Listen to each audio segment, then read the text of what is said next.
And chapter scribes, Ekaterina Valedina, Aaron O'Donoghue, and Mohit Sethi. Thank you.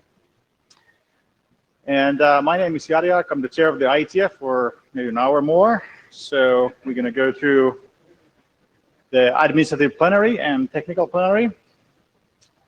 And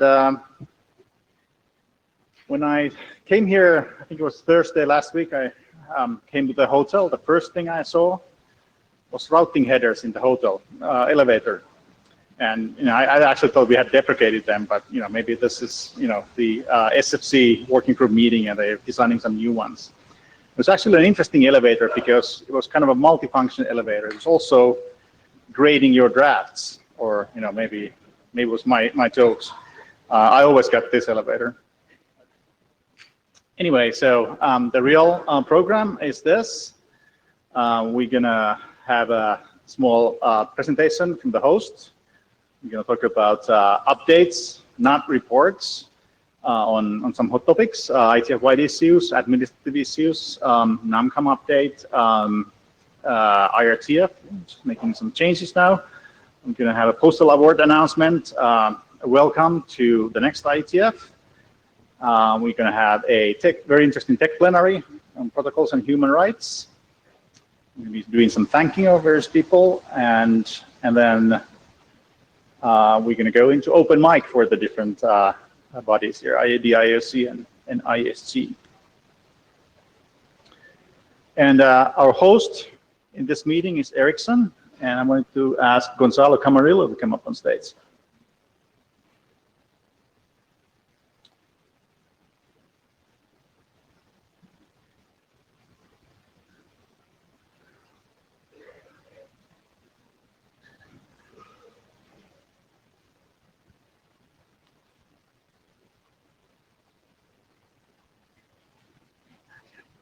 Okay, thank you, Yari. Okay, brief host presentation. Well, as you know, we announced it the last IETF. It was a last-minute thing that Ericsson agreed to host this IETF meeting, and we were happy to welcoming you to Chicago. Additionally, also this was even more last minute. Last Thursday, actually, Yari gave me a call. We were both in Stockholm. And he said they were having some difficulties finding sponsors for the hackathon. And actually, open source is right now very important to us. We agreed to sponsor the hackathon as well. That happened on Saturday.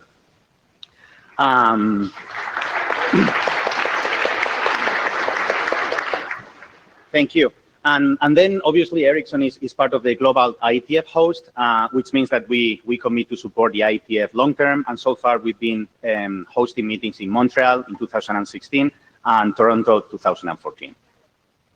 So I'm not gonna waste too much time presenting Ericsson because most of you are familiar with that, and otherwise you can actually look it up online. Just to mention that we have a global presence. It's over 100,000 employees.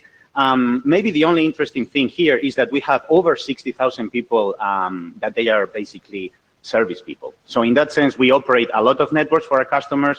And I already mentioned that actually in Toronto, that we are probably the largest network operator in the world, if you take into account all the networks we manage actually.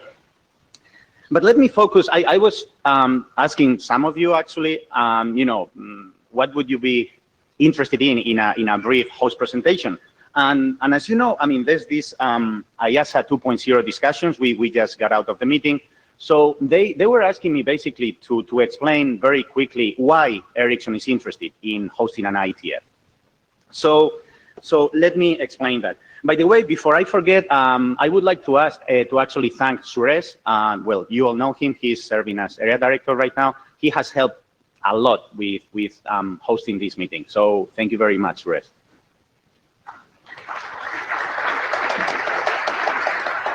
Yeah.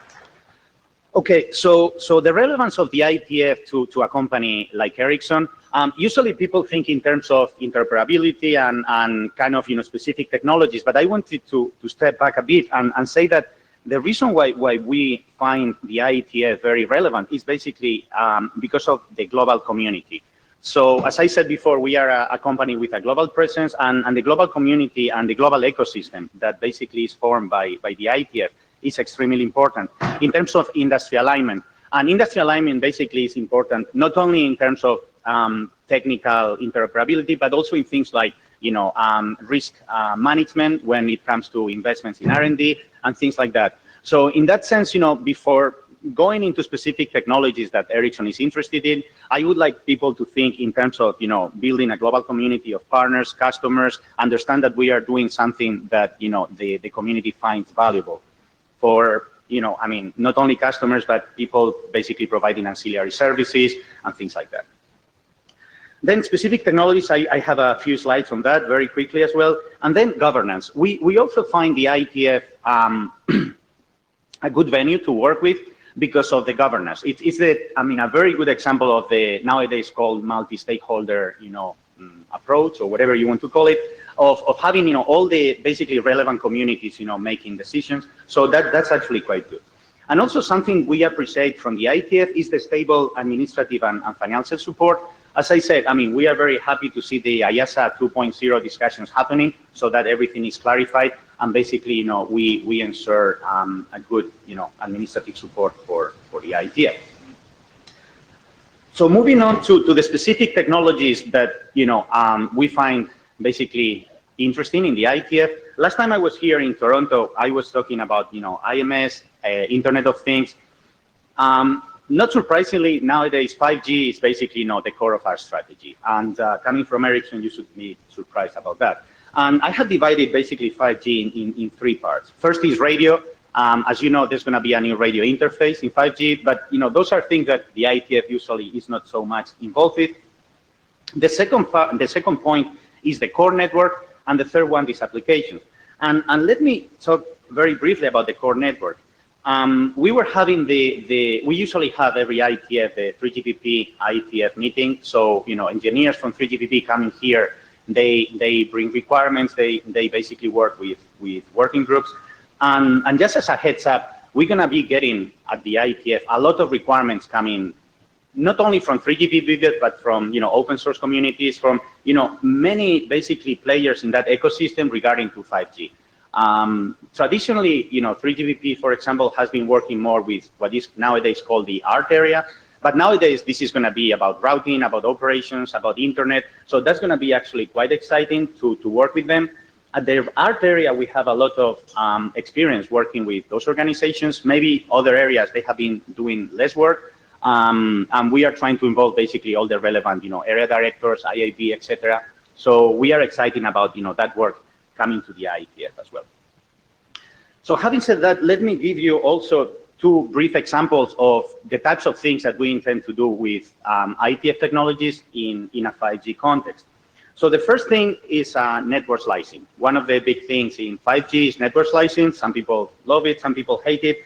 Very different people have different views on what network slicing is or what should be. But anyway, just examples of work very relevant from the IETF would be the service models, both layer 3 and layer 2, and all the traffic engineering things, including the interfaces between the service orchestration and the SDN controllers, and between the SDN controllers and obviously the access networks and the core network.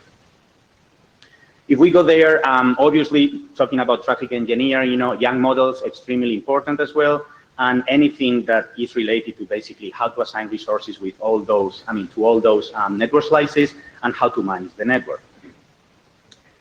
If we move to the data center, actually there, we see a lot of open source communities actually playing a key role. So in that sense, some of them, they use IETF technologies like, service chaining or how to basically build underlays and overlays.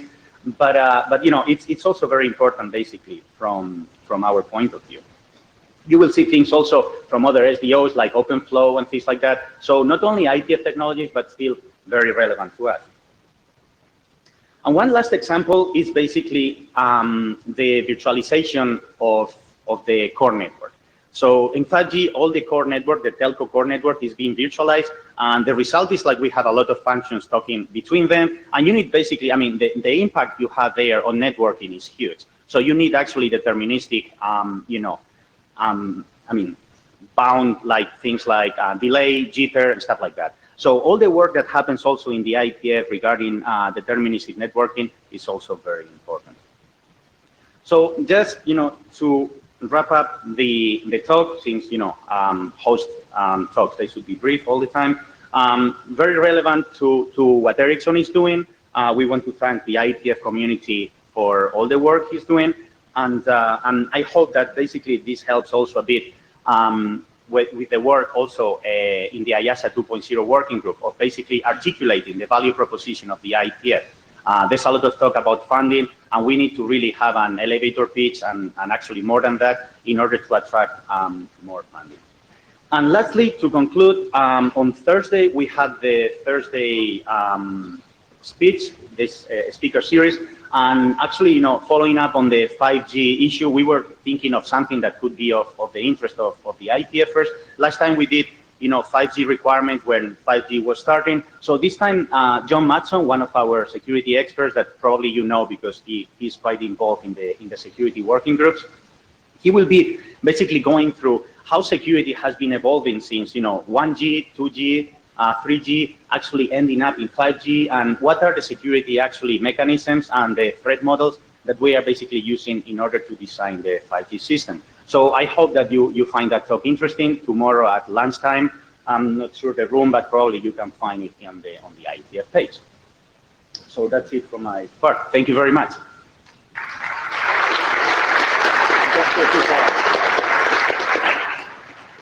So thank you, Gonzalo, and thank you for your support.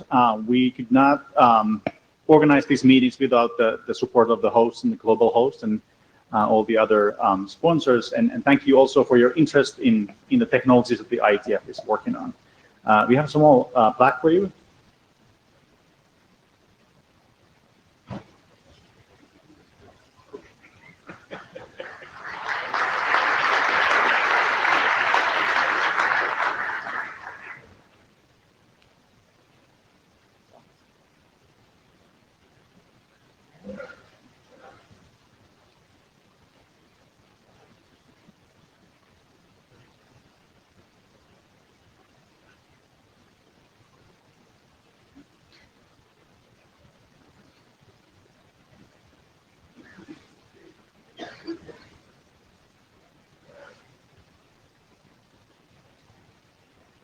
Okay, so what we're going to continue with is talk about a few IETF-wide topics, and this is going to be really briefer than usual, because we delivered an extensive report, I think, what the ISG and chair had been up to. So I'm just going to talk about the meeting and participant numbers a little bit, give our usual update of the professional behavior rules at the IETF, and then talk about some notable process updates and IASA 2.0 work that's been ongoing, some recognition, and also some sad news. So in the online report, which you can find from the materials page or from this link, if you click on the PDF, it's about notable events during this meeting and what working groups we created or closed and what things we are considering. New mailing lists that you might be interested in, even though they're not in the IETF process per se, as boss yet, and many other topics. So do check that. We also have similar reports from the IOC and IAB. IAB actually was the first one to start doing this style of reporting, so thank you for that. And we have reports from the RFC editor, Secretariat, IANA, and also there's a chair's blog, or it's a sort of a collection of IETF people writing different things, not just the IETF chair. So we try and make some kind of updates there pretty much every week or a couple times a month at least. So do follow that. The meeting and the participants. So we have, as of I think last night, 1,086 people on site, 183 first-time attendees. IETF 95, which was in Buenos Aires, had 1,043 people on site. So we were above that. I think we might have been a little bit more than 1,086. We're hoping to get 1,100 and some, but a bit below that, but a good turnout nevertheless. 57 countries, which is also a good number. Most from the US, obviously, some from Canada, and some from China, and the rest is quite diverse. Professional behavior, I did want to say something about this. I think we'll keep saying this in many of the meetings, just a reminder, and particularly if there's some new people around who haven't seen this before. So please remember to be professional and nice when you are discussing topics on either in the working groups or live or in the mailing lists. We also have various documents indicating how we should be operating and what to do if we're not operating within those parameters. We have an IETF code of conduct document, IETF anti-harassment policy. We have a DCP for dealing with harassment cases. We also have a so-called ombuds team that you can contact if there's any issue that you might be worried about. And the ombuds team members are actually here. Pete, Linda, Alisa, maybe you can stand up, just in case. Thank you. So these are very nice people. Do contact them if you have any concerns. So there is a question on Jabber from Avri. Any idea on the number of remote participants? I don't have the number of the remote participants. We can send some information either later, or I'm not sure if Leslie or Ray will have that in their data set, or maybe they can dig that up. I don't have that number. Notable process updates. You may have seen some discussion for a lengthy amount of time on IETF IPR rules. This is not a revolution of those rules. We clarified them in some aspects, and they were approved by the IST a couple of weeks ago, so that RFC is going to be coming out at some point. We also have clarification regarding the 2119 language. If you haven't seen that clarification, do check that draft. We also have a number of working groups working with GitHub style of interaction, storing drafts there, and even having some of the issues and discussion there. We had this week a working group, the WOOF, I don't know how to pronounce that. There were multiple options, something about dogs, maybe, I don't know. So they had a discussion about how we go about using GitHub in our work, and what things to learn from the working groups who have been doing this, and how their practices can perhaps be improved. The ISC also approved a sort of a license file that you should be using if your working group is running in GitHub and have drafts and issues and whatever else there. Do check that.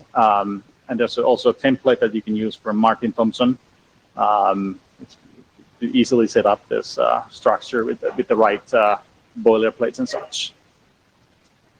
And also wanted to note that this week several working groups have been meeting with a new meeting format. The speak series from the Thing to Thing research group that I personally participated for a bit, and at least from my perspective, that seemed to go really well. It was very interesting in the different corners, and very interactive as opposed to the usual presenter in the front mode of operation. And for the rest of the week, from tomorrow until Friday, we'll be having one of the meeting rooms, the Dev 1-2 in a U-shape configuration with a little bit more microphones. So hopefully that will make the discussion a little bit more active, and again, not so much speaker versus the rest of the room format. And it would be really nice if you told us how these things went, and if you liked them or didn't like them. And also a little bit more generally, the ISG identifies so many issues as we discuss our work. But not everything. So if you think we, the ISG, should be doing something, consider some topic or provide some guidance, or if we've not done something in the proper way, we should do it some other way, tell us. Tell the new ISG. I won't be there. And then IASA 2.0. So IASA is the IETF administrative activity, and it's a setup that has been in place for 12 years. It's has served us well, I think. We've had successful meetings, and our finances are roughly in order, and so on. We can do things that we need to do, but in the meantime, the world has also evolved quite a bit. Leslie Daigle, who was participating in one of the meetings, or the meeting on the ISO 2.0 today, said that she had participated the early beginnings of that, and now is part of the IAOC. Those two setups are very, very different 12 years ago and then now. And so the world has changed. We do a lot more at the IETF today in terms of our administrative activities, and the new or the existing structures may not be optimized anymore for what we're doing. So we've been discussing this. We had a couple of workshops in February, March, if I recall correctly. We have a new mailing list you can join. We had a meeting just before this plenary to discuss, and there actually seemed to be, or my read of the situation at least, was that there was appetite for reorganization of these activities to better suit today's IETF. So that's good. Look forward to that. So we're discussing things like structure, funding, transparency, staffing, and other resources. There's a document that talks about some of the feedback that we've gotten so far before this week. And the discussion is going to continue on the list, and probably we're going to be organizing some workshops in this space going forward. So not creating a new working group at this point, but some workshops. So do follow that. That's important. I know it's just something that has to work, but it's also important. I have one piece of recognition here I want to alert people to. So Mara Sabolio has been the person who has organized big parts of our meetings. Her first meeting was at the IETF 31 in 1994. And IETF 98 will be her last meeting as she's retiring to spend more time with grandkids, and I think that sounds lovely, and we'll manage, I'm sure, somehow, some way. I'm not sure exactly how, but just wanted to say thank you, Marsha, for all your work.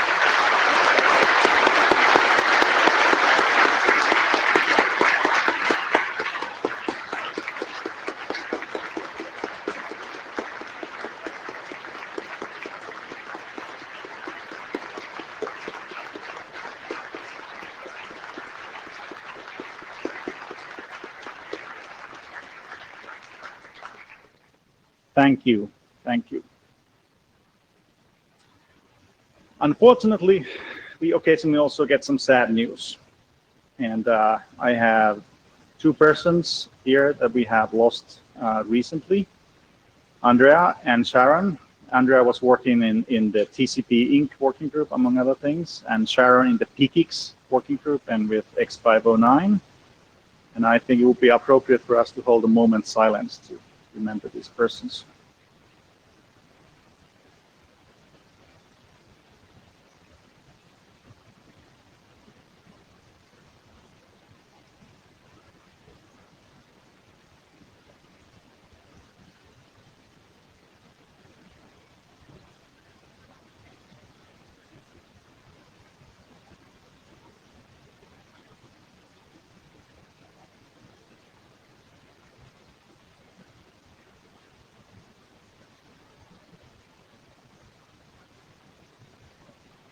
Thank you. So with that, that's my report. We're going to go to the rest of the agenda. So I'm going to ask Leslie and Ray to come up first.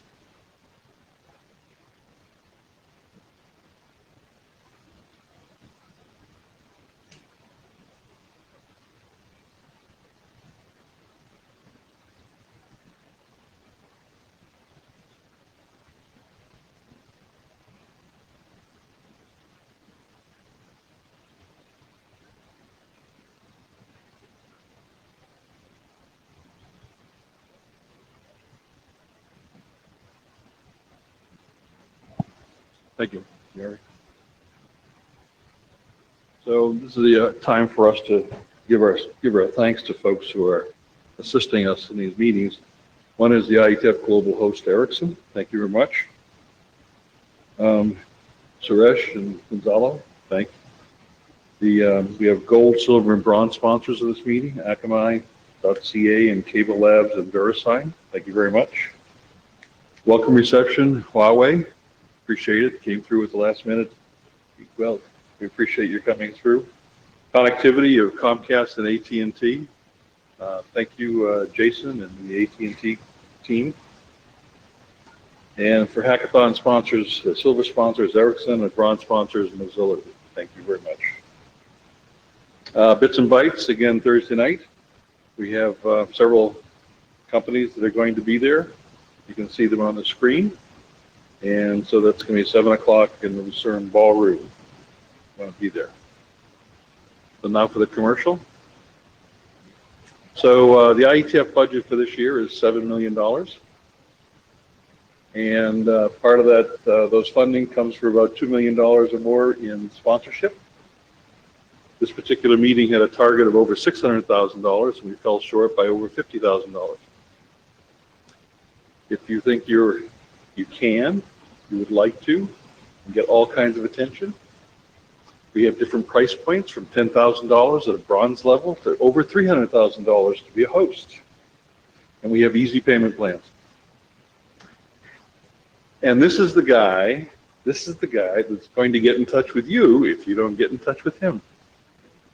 So Howie Baggett, are you here? Howie must be here. Anyway, he's a very charming Scotsman. You'll enjoy talking to him. So please get in touch with Howie. We also want to acknowledge all the people that contribute to the IETF in a variety of different ways. We have the Code Sprint crew, which is busy working on all day on Saturdays developing tools for the community. And we have other volunteers. We have the NOC working group led by Jim Martin. There's 15 folks who are in there working, setting up this network and helping operate that network. Lionspeed is the contractor for the network, and led by Rick Alphin. And then we have the Meet Echo team, which does a great job in getting more remote participants into the attendees of these meetings. So thank you for all of that.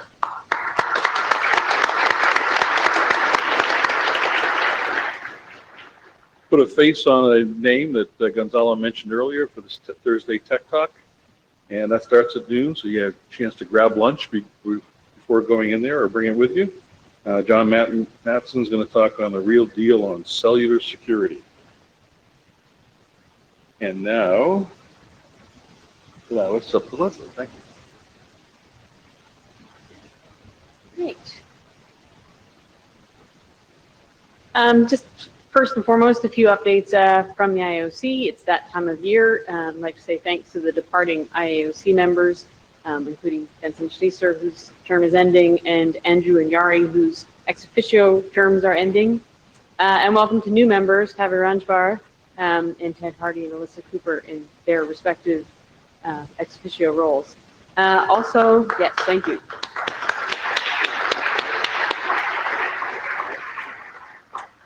And I'm standing here because I apparently got reelected as IOC chair.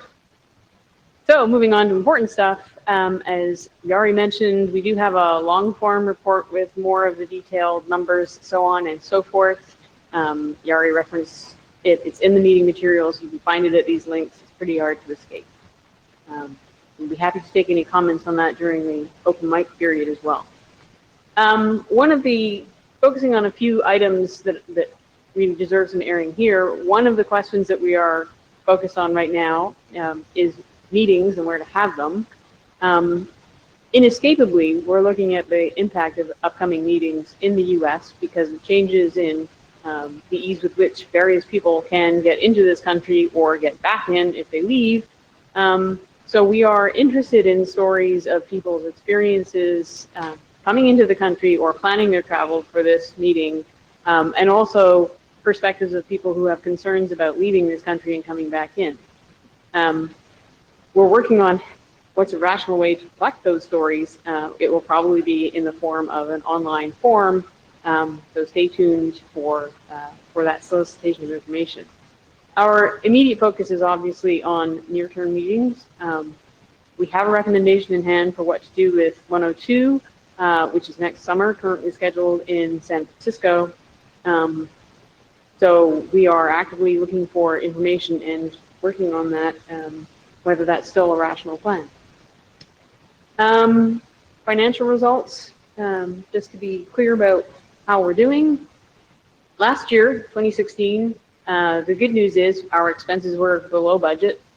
We happened to be on the positive end of currency valuation changes, so that worked in our favor. But our income was also a little short of target, which is not so good. Really across the board, from paid attendance was down for a variety of reasons, sponsorships were down, and just miscellaneous other sources of revenue didn't beat the mark. So that's sort of a very quick overview of the 2016 financial results, which roll up thusly.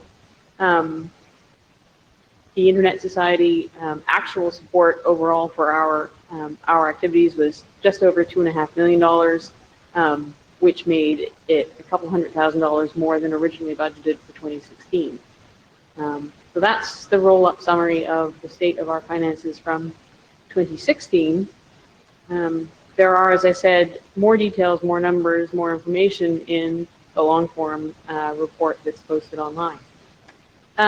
Because somebody asked about the how many online remote participants we have, when this slide was created, we had 266 online participants, remote participants registered from a variety of places, and 90 first-timers in the remote participation process. I understand that since this slide was made, we've garnered another 20-odd remote participants and are up to just about 100 first-timers.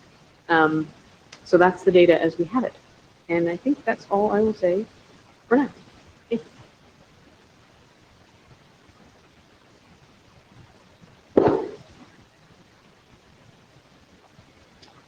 Thank you. And next up, we're going to have a NOMCOM report. So Lucy and Peter, can you come up?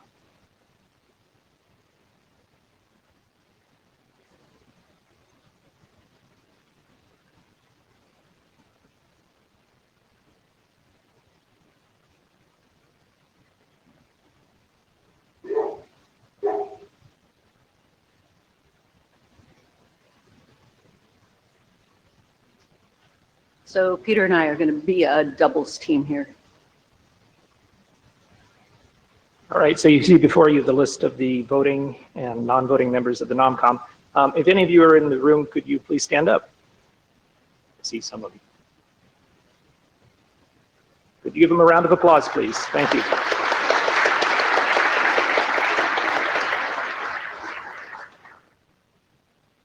The good news is that we finished all of our primary tasks. You see in front of you a list of the people that we forwarded as nominations to the selecting bodies and who were approved.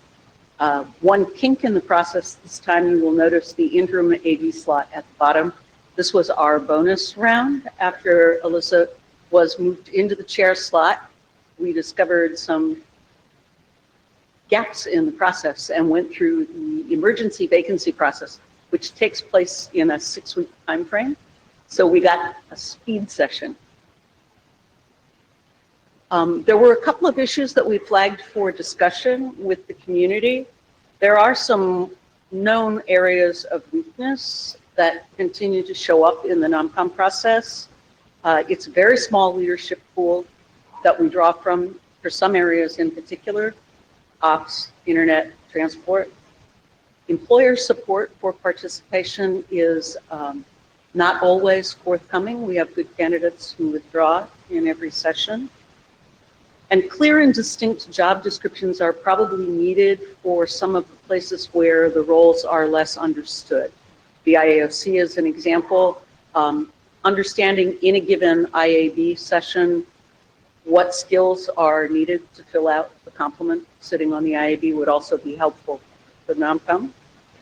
There are a couple of places where the RFCs are going to need an update. The composition of the ISG has changed. We have the 3AD pattern now, and it isn't, there are some places where the process could fall apart around that 2 versus 3 pattern and filling vacancies. It probably takes a little thought. We also need to document the process for filling a vacancy in an active NOMCOM when we're moving someone within the IASG, seat to seat, or ISG to IAB, or IAOC to ISG. The only documented process that allows the NOMCOM to make the selection within the process right now is the IAB, the IASG pattern. So the rest of them need to be documented. We also need to account for remote participation in the documents. The NOMCOM has a 3 out of 5 meeting rule. That's an in-person meeting rule. It affects both the selection of the chair and of the NOMCOM. That's probably due for reconsideration. We have a couple of requests from the community. These are also in my notes, which you can find on Announce or on the IETF list. You can check to see whether or not you are currently qualified to stand for the NOMCOM or NOMCOM chair using the tool that's listed here. This tells you whether or not all of your registration records are current with AMS. It's probably helpful to know that in any case. You also need to update your profile in the data tracker. If you've changed employment, if you've changed your preferred address, if you had an old address that used to be listed that's gone silent, it's really important to change the status of those things in the profile tool, because when the NOMCOM nomination tool sends out notices to you, it uses your preferred address. We had several that were dead letters. Took a while to figure it out. The other thing you can do is provide feedback to the NOMCOM across the board. Buried in my report were some numbers. Overall, in the entire process, there are about 150 people who actively participate in any part of it. Standing for the NOMCOM, nominating someone, accepting or not accepting a nomination, participating on the NOMCOM, providing feedback. That's a very small set of this community, so additional feedback would be welcome. I want to welcome Peter, and I want to say we are now in our standby period. Please do not awaken the sleeping NOMCOM.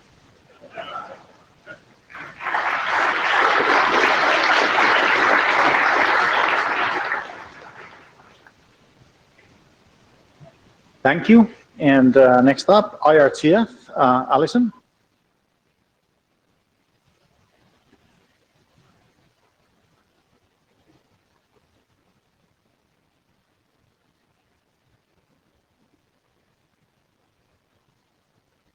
Hi, I am Alison Menken. I'm newly the IRTF chair.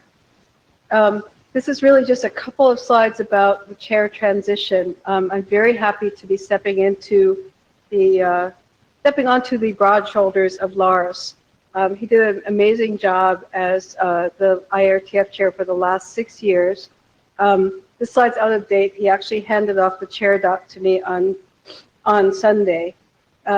Since 2011, when he started, he's been a major devotee of excellence and the openness and reach, the relevance of the IRTF, partnership with the ISOC and others, really working to make us synergize well with our other organizations.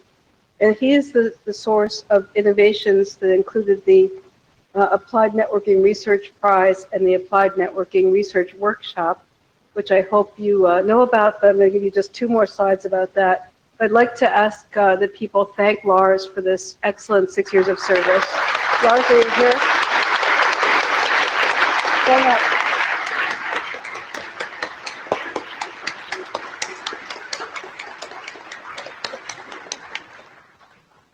So the first off is you're not too late to submit work to the Applied Networking Research Workshop. It's a joint workshop of ACM, ISOC, and IRTF. It'll be on the Saturday in Prague. The deadline is April 3rd, next week. And there's both short papers and full papers to submit. And you could make this a great project by submitting, so please think about doing that. And then the Applied Network Prize is an activity that goes through the whole year with us. We have 2 of the awardees speaking in every meeting. We've had wonderful talks on routing research topics from Yossi Gilad and Alastair King this time, and you're in luck if you missed it because they're giving the talks again in the routing area open meeting tomorrow morning. And you'll see announcements for the awardees for the rest. There's a few other slides in there, a report. I'd like you to read it. I'll also be putting a report in the IETF journal, so you can find out that stuff. Otherwise, I'm not going to keep talking. But thank you very much, and I look forward to working with many of you.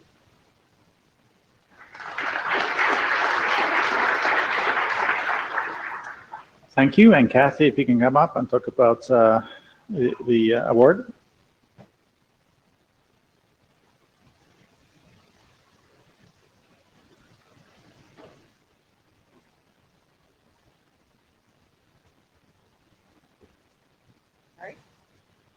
Thank you, Yari. Good afternoon, everyone. I'm pleased, as always, to be able to announce the opening of the nominations for this year's Jonathan Postel Service Award. It's interesting in this year that the Internet Society is celebrating its 25th year. That John not only was a central and pioneer person for the IETF, he was also the first member of the Internet Society in 1992. So as we celebrate this year, our 25th, we are both looking back and honoring those in our past. We'll have a Hall of Fame this year, but we also have an activity we're calling 25 Under 25. So that as we think about the 25 years past, we're also looking for the pioneers of the future, if you will. And as I tell the young people, these folks, John among them, were in their 20s. We're in their 20s when all of this began. The John Postel Award was established by the Internet Society to recognize those who, like John, have made outstanding contributions to the data communications community. There is a criteria for this award, which I will get to in a moment. These are the past honorees who are also the selection committee, if you will, for the award this year. The criteria are here on this slide. The nominations are open now. They opened this week, and they will be accepted until May the 3rd. Information is posted at internetsociety.org/Postel. And the 25 Under 25, you will find nominations also for those young people, and those are open until the 31st of May at internetsociety.org/25. So a big year and an important year for the Postel Award. Please think about this. Nominate people who you believe have made a contribution to the internet community and to the internet. Thank you. Thank you, Yari. Thanks. And Andre, can you come on stage?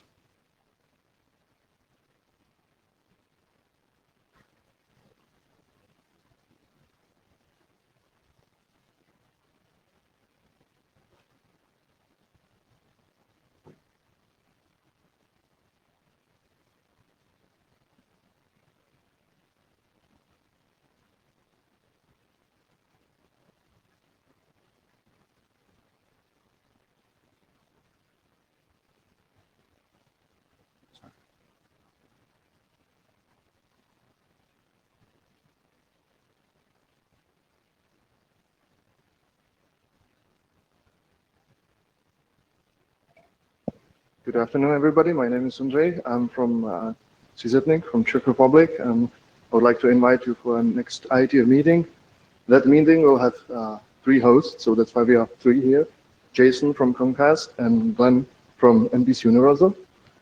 And I think I was chosen because I'm not an English native speaker, so they decided that they will just be silent and I should invite you, which is actually a hard job, I would say, because there's going to be fourth IETF meeting in Prague, so super majority of you were there, and I think talking about Prague would be just bringing us to Athens. So if you don't mind, I will just concentrate on the most important topic of the event, and that's going to be the social event, of course.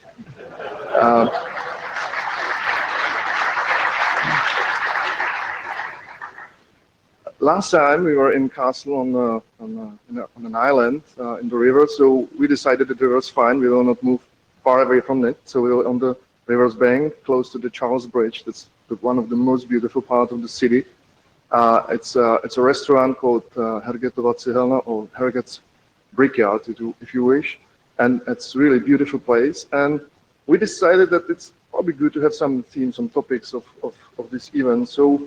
One is pretty natural. In the same building as the restaurant, there is a museum of Franz Kafka. So that's going to be a first interesting person who lived in Prague. You will have a free entrance to the museum, so you will be able to enjoy the strangeness of him. And you know, Kafka is hard to understand. His novels are not easy.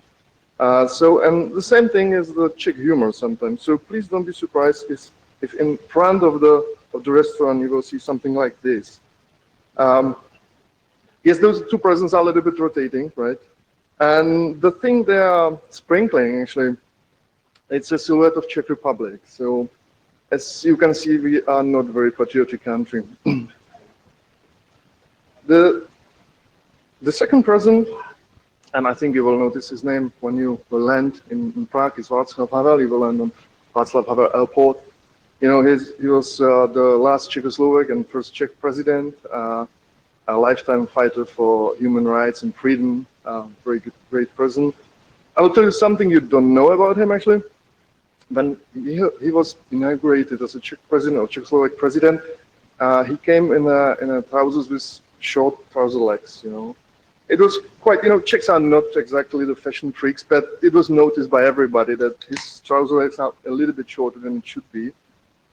So when he died, after as his memorial, at the day he died, you know, we all wear short trouser legs. So it's quite, if your trousers will have some problem, don't be afraid. It might be taken as a compliment to a president. And the last person is, of course, medieval, you know, Prague's medieval city. This is Charles IV, Holy Roman Emperor and Czech King of Bohemia, somebody who actually made Prague as a center of medieval Europe. It was in 14th century for the first time. And he founded a lot of buildings in Prague. The Charles Bridge is one of them. That was on that you will see very well from the restaurant. He founded Charles University. It's in top 20 oldest universities in the world, by the way, my alma mater. And he also founded one interesting construction, and it's called, that's a wall, fantastic wall actually.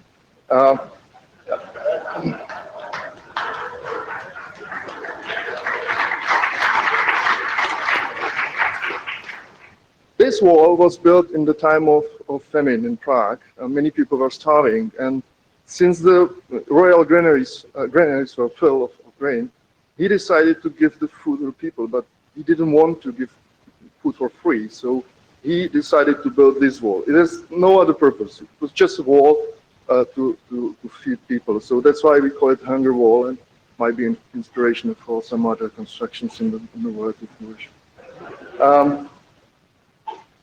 So that's the social. I have a few remarks at the end, a few changes. The Czech Republic is currently can be called Czechia as well. We finally have a single name for the country. It doesn't have to be Czech Republic, which is quite long, so Czechia. Another thing, we have some changes in law, and there is a smoking ban in a restaurant. So if you like beer, like me, you don't have to go to a smoked restaurant because there will be none there. So no smoking allowed. One negative thing, that also fireworks are not allowed in Prague anymore. So this time we will not have fireworks.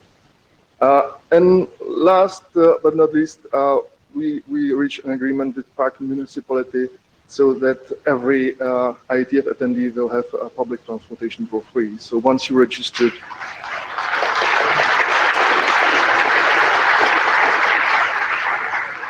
you will get a ticket for free, and I hope you know that Prague transport system is very clean, safe, and absolutely regular. So I think you will enjoy it. So that's all from my side. And again, on behalf of Comcast and BC Universal and CZNIC, I would like to invite you to Prague and check the local website, ietf99.cz, for some news. Thank you very much.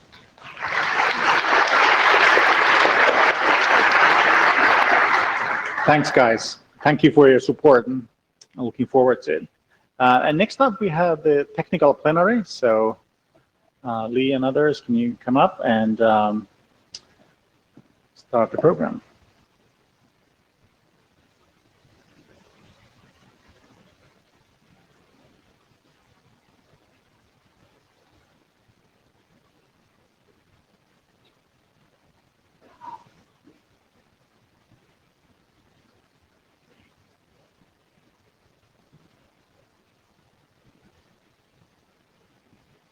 Thank you, Yari.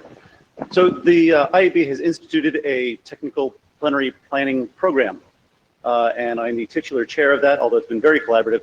This is really the first technical plenary that we've been able to bring together as a program. I hope you like it, and that's why I'm here to introduce it. What we've done is we've invited two people. Niels Tanuver is the head of digital for Article 19. He's also one of the co-chairs for the Human Rights Protocol Considerations Research Group, and co-author of the primary draft in that research group right now. And we've also invited Dave Clark, who is the head of the computer science. Wait, got it written down.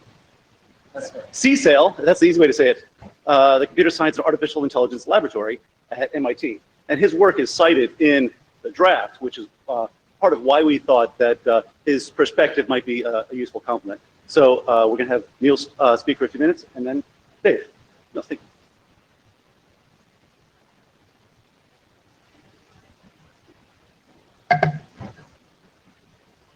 Hello, world. Now we're going to talk today about the relation between internet protocols and human rights. And this is going to be complicated. This is not an easy thing. So, but that it's hard has never stopped us from doing the right thing before. So let's get right into it. So, but when we approach a problem, let's first define the concept. So first, what is a protocol? It is a special set of rules that hosts and telecommunications use when they communicate, or it's a system of rules of governing affairs. But we also know that there's a difference between protocols as we document them as they are deployed and implemented. But this is perhaps something we can actually work with and going down. So let's now have a look at what rights are. And to have a look at that and not give an exhaustive definition, let's have a quick, albeit incomplete historical tour. In 1215, the Magna Carta in Britain, which is maybe relevant today, was an early step at regulating the power between the ruler and the citizen. Before that, the citizens, or rather subjects, could be arbitrarily dealt with as a ruler deemed fit. In 1689, the Bill of Rights regulated the rights and the liberties of people, but in this case not against the sovereign, but vis-a-vis the parliament. And in 1776, there was the US Declaration of Independence, which declared the US independence from the UK, setting their own rights and defining that in their own terms. And that wasn't enough, because in 1789, the US Bill of Rights, which are the first 10 amendments in the US Constitution, specified more specifically personal freedoms and rights with safeguard of liberty and safeguard of justice. And then in 1947, something happened, because this time it was not about sovereign countries, but countries coming together after the Second World War, coming together and saying, never again. And we're going to come up with a set of rules, which are the Universal Declaration of Human Rights. This was not an international, this was not a legal document, but an aspirational document. But it was the first time that this actually happened. And it then later became international law when it was ratified into the International Covenant of Civil and Political Rights and International Covenant on Economic, Social and Cultural Rights. And those three documents together, the UDHR, the ICCPR and the ICSCR, it's not only engineers that are good in abbreviations, together form the International Bill of Rights. But there are more treaties in which human rights are ratified. But then we also understood that it's not just countries that impact human rights. Also, transnational companies and other large organizations impacted human rights. And that problem was also addressed at the beginning of the 2000s when the UN Global Compact was set up. You may not have heard of the UN Global Compact, but you've probably heard about the term that came from there, corporate social responsibility. Corporate social responsibility was still a relatively vague and broad term. And to build on that, in 2011, the UN Guiding Principles for Business and Human Rights were developed. You might also hear them referred to as the Ruggie Principles, after the lead author of the committee, John Ruggie. And the Ruggie Principles consist of three pillars. The obligation for states to protect human rights, that's an active obligation to go out. For non-state actors, it's the responsibility to respect human rights within their own remit. And the third pillar is to give people opportunity for remedy in case rights have been breached. But the first step for every organization that would implement the Ruggie Principles is to know and to show your human rights impact. So this was a long introduction to rights, but what about rights and technology? So before we go there, let's first have a quick recap. Rights claims are made and standardized to limit arbitrary power and control. But this is also an evolving practice that changes based on context and experience. So let's have a look at how technology changed the world and the rights claims that came with that. So the UN Human Rights Council in 2012 stated that the same rights that people have offline must also be protected online, which is pretty much a no-brainer. But it did show that we needed to think more about this topic because apparently the practicality was not so easy. The question is how to do this. The UN Special Rapporteur for Freedom of Expression gave a few hints in his report in 2016, where he said that commitment to freedom of expression should be integrated in internal policy making, but also in product engineering and business development. So this is where the rubber is starting to hit the road. So how does this relate to our internet? We've all seen the internet as this huge engine for freedom of expression. And it has indeed enabled us to, it created a wealth of opportunities for people to express themselves and gather information. But that doesn't mean that there are also downsides to it, as we've seen in the case of pervasive surveillance and other downsides that come with that package as well. So what we can conclude is that increasingly our actions are mediated by the internet, ranging from freedom of expression, association, engaging in the public debate, education, and sometimes even voting. So this is a problem that we've been trying to research and map since July 2015 in the Human Rights Protocol Considerations Research Group. This resulted in draft IRTF HRPC Research 11, which now has, which is a research group consensus document and which will be submitted to the IRSG for review. So it's an important moment to think about this, with internet playing an increasing role in all of our lives. But we also need to consider at the same time that the internet access to the internet is not equally distributed to the whole world. So how global is our internet really? We have here in the IETF greatly contributed to the shaping of the internet that we have today. But with great power comes great responsibility. And this is a call to assert that responsibility. But luckily, we do not need to start from scratch. we have some statements on which we can latch on in the RFCs, such as RFC 3935, a mission statement for the IETF, which says that the internet isn't value neutral, and neither is the IETF. It says that it wants the internet to be useful for communities that share our commitment to opportunities and fairness, that we embrace technical concepts such as decentralized control, end-user empowerment, and sharing of resources. And that these concepts have little to do with technology that's possible, but to do with the technology that we choose to create. That has set the intention, but it hasn't given us a sufficient understanding of the relation between technology and human rights and how adverse human rights impact of protocols might be mitigated. So one thing we do know is that there is an ongoing interest from other actors to use protocols as a means of control. If we do not think about this problem in the IETF, there is the risk that other people might address this for us, which would set us at a back. Good work has been done, though, here, as I said before, that we can build on, such as the ongoing work on a security considerations documents and the security considerations in all our protocols. We have the guidelines on the privacy considerations. We have other statements that go really far, that have dealt with this issue in detail. But what about other rights, such as the freedom of expression, freedom of association, non-discrimination, political participation, education, and the right to participate in cultural life, arts and sciences, and others? So, in order to come to grips with this, we need to understand the impact of internet protocols on human rights. We will need a kind of human rights impact assessments for internet protocols, so we can know and show how our designs might impact human rights. And then we will need to potentially balance human rights that are in conflict with each other. And then document, and then continue with what we're doing good at here, setting the standards. And we can do this.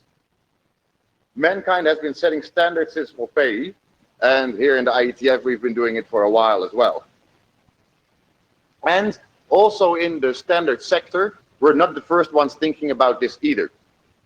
The IEEE has a model process for addressing ethical concerns during systems design, which is a standards process.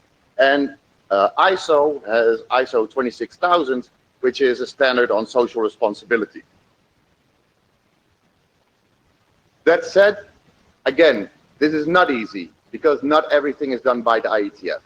It is a complex landscape. We're not the protocol police, and a multi-layered stack and an ever-evolving ecosystem is where we are in.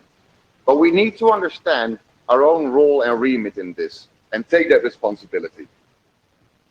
This does not mean that our technology is bad, nor that it's good, but it definitely means that our technology is not neutral.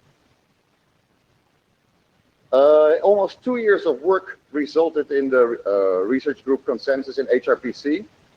Would it be time to take this work from the IRTF to the IETF, from research to engineering? And what could probably also help the discussion further, to do more road tests with the guidelines and see how these guidelines and these considerations and these human rights impact assessments of protocols would actually work in practice. So if you're working on a document, have a look at the guidelines and report about it, discuss it, because awareness raising is a large part of know and show. That was my part. I'm great looking forward to what Dave has to say.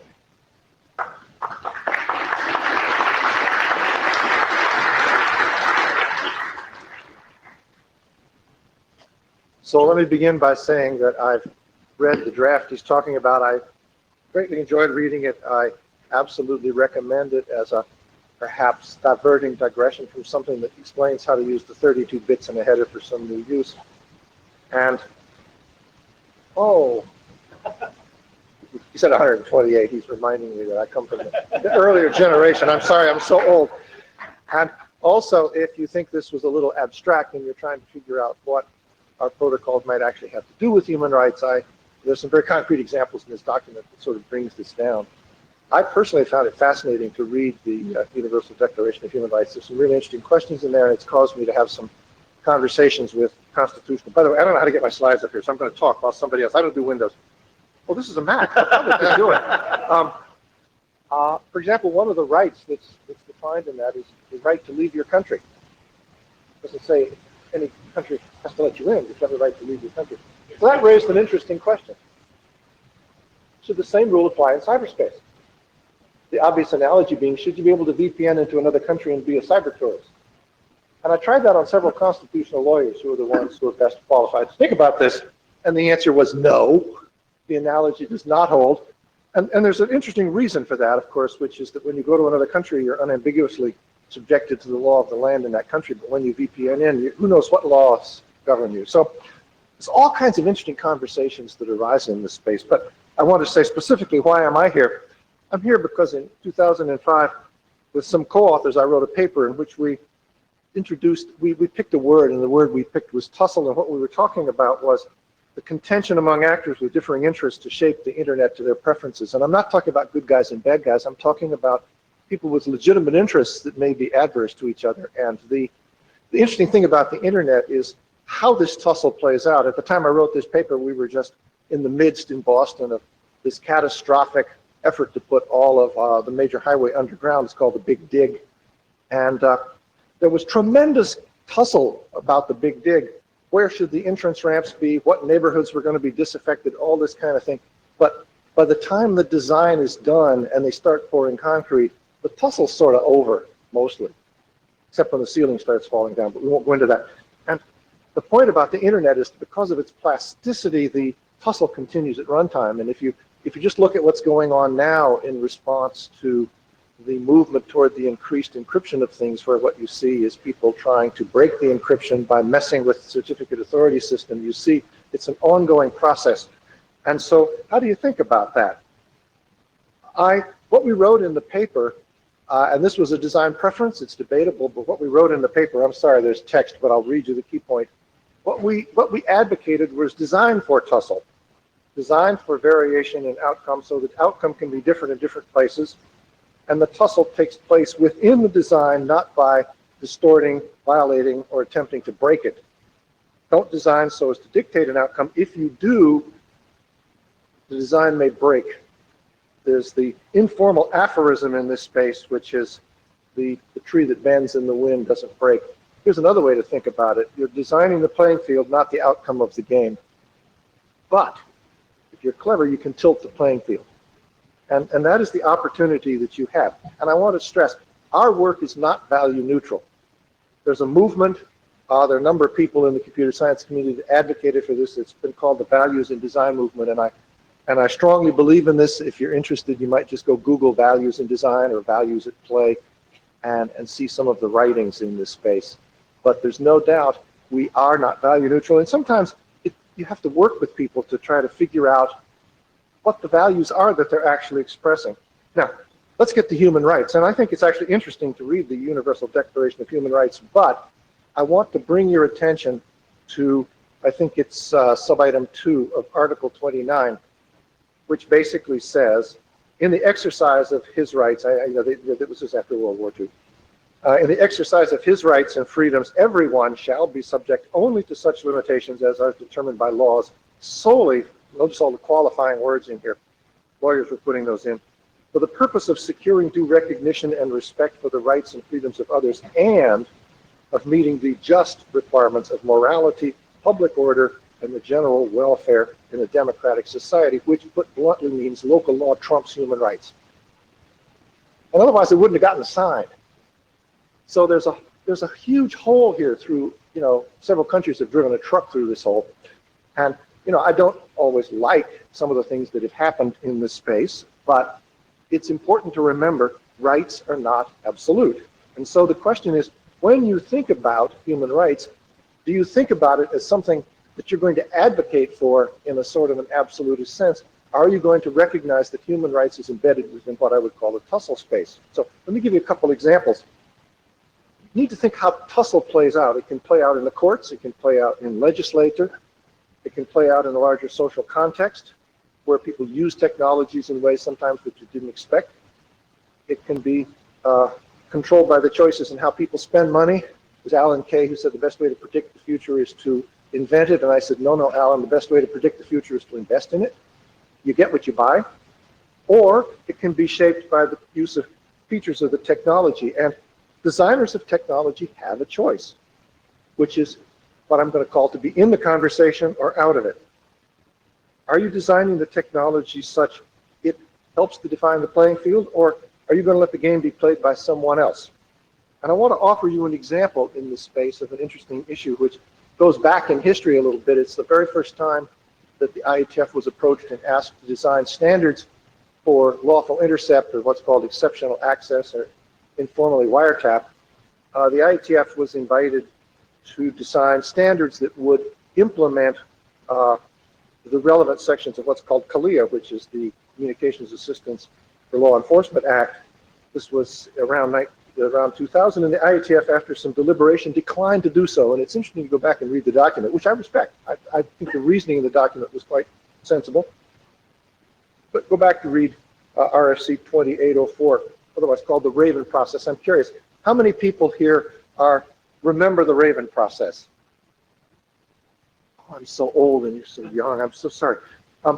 Anyway, the IETF declined for several reasons. They said CALIA is a U.S. thing and we're an international body. There's a whole bunch of reasons in there. But I was recently talking to a policymaker who said, did the IETF actually go read the law?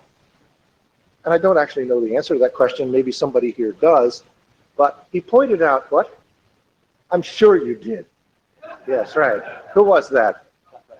Scott. Yeah, of course you did. But I want to point out, I know it was Scott Bradner who's deeply involved in this process. But here's this interesting clause from the law. What it says is a telecommunications carrier shall be found to be in compliance, blah, blah, blah, if the carrier is in compliance with publicly available technical requirements or standards. That's actually an interesting clause. Now, it's quite possible if you read section 106, which tells you what you have to do, that you feel that there is no space left to tilt the playing field by how you define the standards. Could very well be. But the point is, this is actually embedded in the law, an invitation of the technical community to help define how CALIA is implemented. And the IETF, by declining, in some sense, left that decision to others. It doesn't mean we didn't get standards, it just came from somewhere else. So while I'm saying there were good reasons why the Raven process came out the way it did, it's important to recognize even lawmakers are prepared to understand the role of the technology community as a player in what I'm calling the tussle conversation. Now, I wanted to show you a standard from another standards body just so you can see how other people think about this. This is from 3GPP. You heard about them earlier. Fairly important standards body. And I'm going to read you, because again, this is sort of a small piece of text, I'm going to read you some of the important stuff from this. This working group, which is SA3, will determine the security and privacy requirements for 3GPP systems. It doesn't say how. It doesn't say on what foundation we will determine what security and privacy actually is. Those are aspirational words. They're meaningless until they're made operational. Okay, when somebody says, do you want more security? The answer is obviously yes. You know, it's like motherhood. And so did you actually know what you just said? Okay. The working group will ensure the availability of any cryptographic algorithms which need to be part of the specification. That's interesting. The working group will accommodate, as far as is practicable, any regional regulatory variations in security objectives and priorities for 3GPP partners. They absolutely acknowledge it's going to come out different in different places, and they're going to try to embed that within their standards. The working group will further accommodate, as far as is practicable, regional regulatory requirements that are related to the processing of personal data and privacy. That has to do with the fact that some countries believe in it and others don't. And I like this one. The sub-working group SA WG3-LI will detail the requirements for lawful interception in 3GPP systems and produce all specifications needed to meet these requirements. So I read this and I say, well, in some respects, I can appreciate it. They definitely acknowledge tussle. They're very clear. I think it's very clear here that they ain't going to let any regional variation keep their products from coming into any part of the world, which doesn't surprise me. There's nothing in here about a foundation on which you might explain what security and privacy might mean. Can you build such a foundation, at least in part, by looking at things like human rights documents? I think you can. You pointed out several important things, expression and so forth. I think these are useful. Is this the right balance? Would the IETF, if they wrote this paragraph, have a slightly different balance in it? I don't know. But that is the punchline. And the reason I titled this talk Human Rights and the Balance, I strongly support the use of human rights as a foundational value in considering design implication. I think this is fine. But here's the harder challenge. Do we design for a preferred outcome and then let the tussle happen in other places and perhaps in ways over which we have little control? Do we incorporate into our designs a tolerance for a range of outcomes, some of which we might, as individuals or collectively, not prefer? There are countries that manage their internet in ways that I personally don't particularly like. And the interesting question is, do we try to build a system which keeps them from doing that, which of course runs the risk that tussle will play out in some other way, like, they just turn it off and build something else instead. But I think the most subtle question, and it's a real challenge to the technical communities, are we clever enough to tilt the playing field? I'm done. Thank you.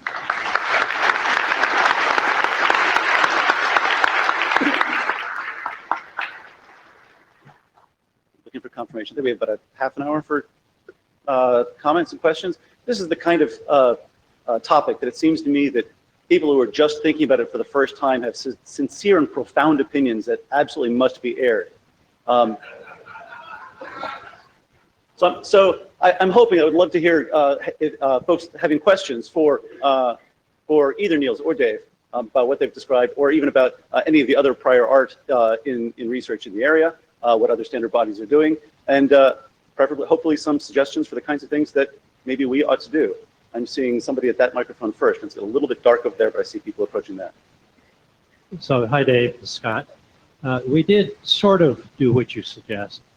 We, in the Raven discussion, we encouraged those who had technology for wiretapping to publish them as RFCs, not standards track, but to say what the playing field looked like, and so that they could be checked, they could be examined for flaws, etc. And we've got a few. We've got a few as part of it, and that's part of 2804 as well. So it was not an easy discussion.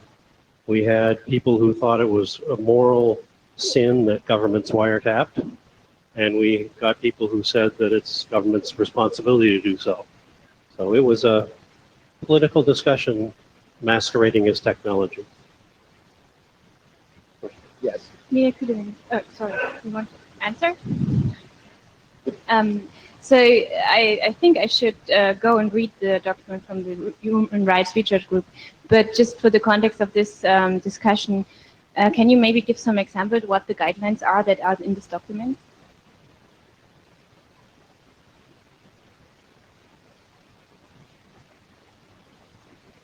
Yes. Let me pull up the latest version. We have the one thing is we have more than we wanted. So that is so this is why I think this is something we it's what we did is we started a road test with 3 actual protocols and saw what would be useful to use, because we had many more guidelines. And I think to make it useful, we need to have a kind of a decision tree and see, like, this is relevant, so you can dig into deeper. Because there is no such thing as automating this process, because it's also always very dependent on context.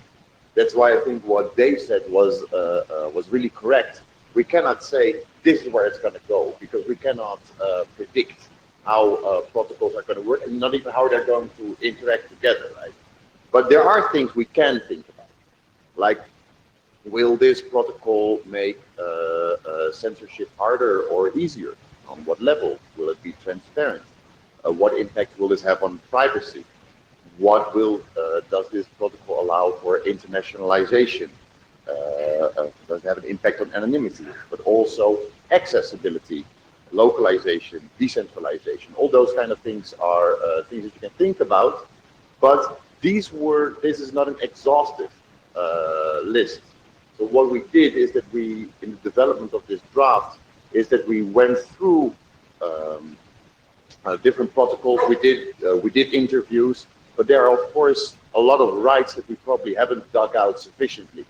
And right now we're continuing a new draft on freedom of association and seeing how the internet impacts association and assembly, because we've seen that we think that using DDoS as a kind of political speech is not a good thing, because it harms the infrastructure and there also limits the freedom of speech for others. But are there ways in which it does enable or inhibit? So these are things that we are thinking about, and we currently have 19 considerations, and we would be very happy to see, does this make sense? Do we need more? Do we need less? Or is there another model? Can I follow on? And in the example protocols you looked at, did you find something that was missed at the first place and now is added because of this work you did? So there definitely have been, so the two testers was Giovanni Mura and Shane Kerr, said that they were definitely useful and they made changes while drafting. So that was already a little success. Paul Hoffman. Dave, you asked the question, can we tilt the playing field? And the answer is yes, we can. The better question is, can we do it well? At various times, at various plenaries, political things come, actual political things come up. And we here normally laugh at legislators and judges about their technical inability. They probably would laugh at our political inabilities. I happen to have, I'm one of the people here in the room who doesn't have a CS degree, even though I did go to MIT. I had it in political science. So I know something about politics, and I know how hard it is, and I know how easy it is to get wrong. So before we say, yes, let's tilt the playing field, especially because we might tilt it on two angles at once or something weird like that, let's actually think whether we are a good group to do this or not.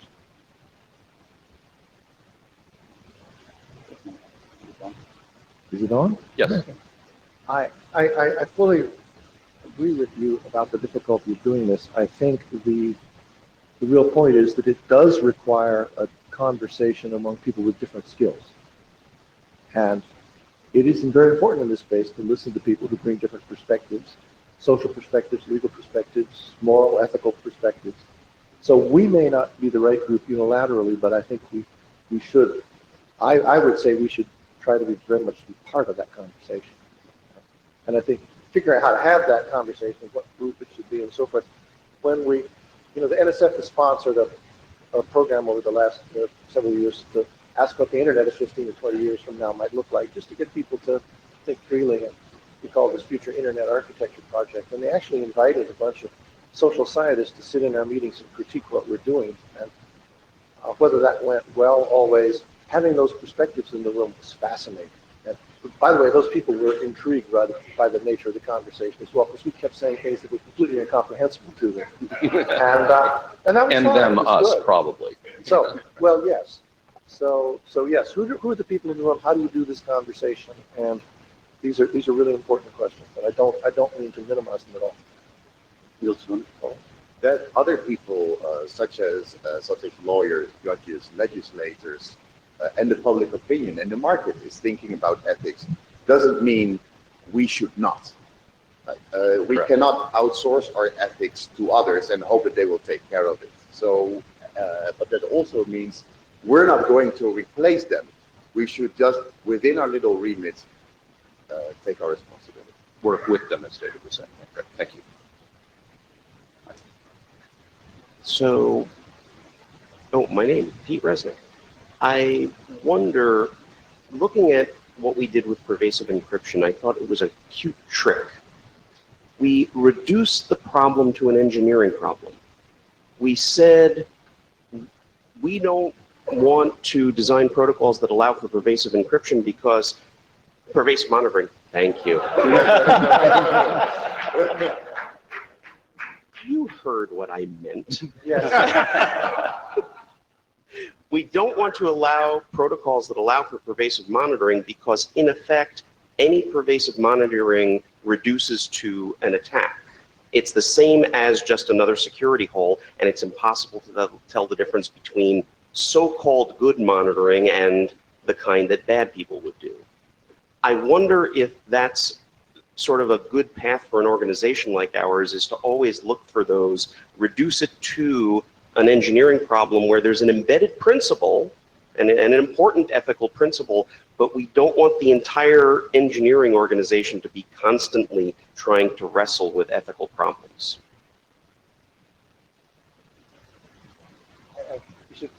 Okay. Hi there, my name is Andrew Sullivan. In both the research group draft and the tussle paper, I've always struggled with a question about whether the value of the technology itself is an independent value or whether it's purely instrumental. That is, does it entirely serve the humans who make it, or does it have its own logic? John Culkin said one of my favorite aphorisms is, we shape our tools and thereafter our tools shape us. And I'm wondering whether there's room here to think about, the value of the network itself, which I think probably is just involving more connectivity or something like that. But it seems like it has a kind of independent value that can play in these tussles, and I wonder whether there's room for that or whether this is just a ridiculous idea. What do you think? I'm mulling that over. I'm not sure I've completely internalized it. I think the network as an artifact has brought tremendous value. I'm struck by the fact that I actually had somebody say to me the other day, there's so much bad stuff happening on the internet, I think it was worth doing. Ooh. And that tells you how some people are thinking about it. Okay. And I was deeply distressed. I actually deeply disagreed. But the fact that somebody could say that, he wasn't joking. You really think it was worth doing? Maybe we'd better off if we'd never done it. The fact that somebody wanted to address that question is, I think, the flip side of it. But it definitely means the question you're asking is part of what we have to address. You don't have to. I think it's trying to deduct what values the system has. I'm not sure. That might be a long way around into simply asking what our values are. Because if you're saying our values are embedded in the network, and then the network shape us, then you're saying that the internet is a techno-social ordering of reality, right? So I think it's very hard to think of it as an independent entity. So the approach to go through network values, I'm not sure how much it would help us solve the problem, but I'm happy to give it. Can I just say one more thing about that? If you go back to the very early days when we didn't know what we were doing at all, opposed to now,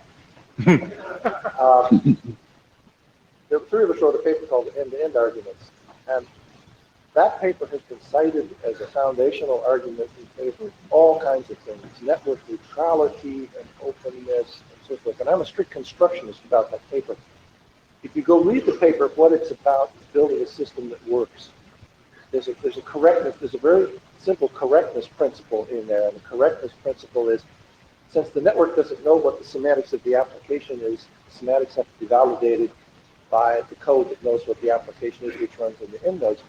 And there isn't anything in that paper about openness, there isn't anything in that paper about value. I think we often design things, certainly back then we were designing things where we were not at all able to articulate how these might play out in a larger space. And I'm actually a little uncomfortable when people attribute more of that paper than it actually says. Now, maybe we're better now. I hope we're better now. I think we should try to be better now. That's the point of the values and design movement, which is to say, try to do this. And by the way, they have some teaching practices where they try to help you learn how to do it. But I certainly think the network we built expressed values that at the time, I mean, you would disagree with me, but I would say that the network we built at the time came to express some values that we could not have properly articulated at the time. All right, we're going to move along. Madam Alvestrom, I was around for the Raven discussions. We will tilt the playing field. We have no choice. So the only choice we can have is to try to predict which direction the playing field will tilt once we jump around on it. We will often be wrong, But the only choice we have is whether we try or not to try. We have the law of unintended consequences. I mean, there's a regulation that says, okay, radio should not transmit outside certain boundaries, which the FCC turned into a rule saying Wi-Fi access points need to be protected against being set to parameters outside what the country they're sold in, which the manufacturers turned around and said, thou shalt not hack your access points. This was bad for a number of things, including security and the freedom to tinker and the freedom to repair. But we always have unintended consequences of our actions. But if we try to tilt the board in the direction we want, at least we have tried. I think it's consistent with your points. Go here. Phil Van Baker. I was one of the participants in the crypto wars, and one of the things that, looking back on that, I realized was that we spent 10 years designing systems not to be secure, but to defeat Louis Freeh. And we were continuing with that as our design goal long after Louis Freeh wasn't even in office. And what we ended up with, in many cases, is security specifications that are unusable, don't work for people, don't work for people who can't configure Linux, don't work for 95% of technically astute people.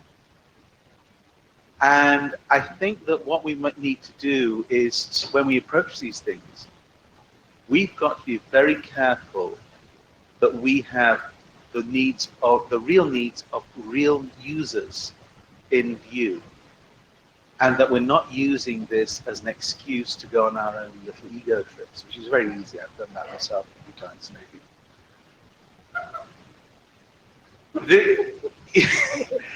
Well, you know, if we're serious about this, and we're serious about liberation technologies, there are people who work on them. And if people come to the mic in a working group session and they say, well, this is going to have some effect on dissidents or whatever, have you actually talked to the communities that work with dissidents, who provide technology for dissidents?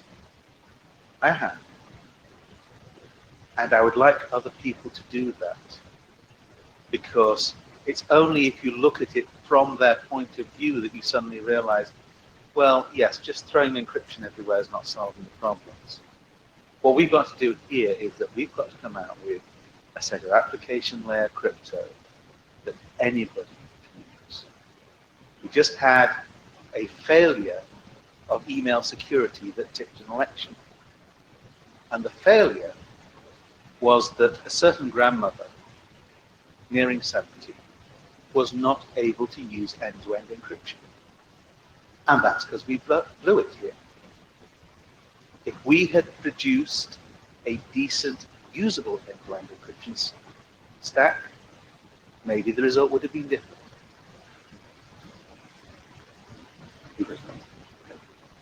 Let's go to that mic. Hi there, I'm Daniel Kahn Gilmore from the American Civil Liberties Union. So I wanted to reinforce what Harold Abdestrand said and kind of push back a little bit on Paul Hoffman and Pete Resnick. We are building incredibly important tools here. They may not be the best tools. I'm sure everybody here has some ideas of things that came out of the IETF that did not end up technically or perhaps ethically as well as they wanted. But what we're building here are tools that everyone in the world is ending up using.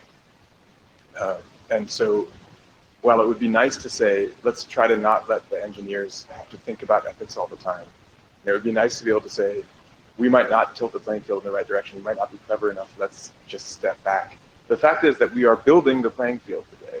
And so I appreciate that we're having this discussion here, because it is critically important that engineers, like all of us in this room, are thinking ethically all the time about what the consequences are. And you may not have enough information. And if you don't have enough information, you should reach out and try to find that information. This is the ethical responsibility of our profession. And so I'm really happy to hear that we're having this discussion and acknowledging that we play a role in whether people can exercise the rights that they expect on the internet of today and of tomorrow. So thank you guys for being here and working on this.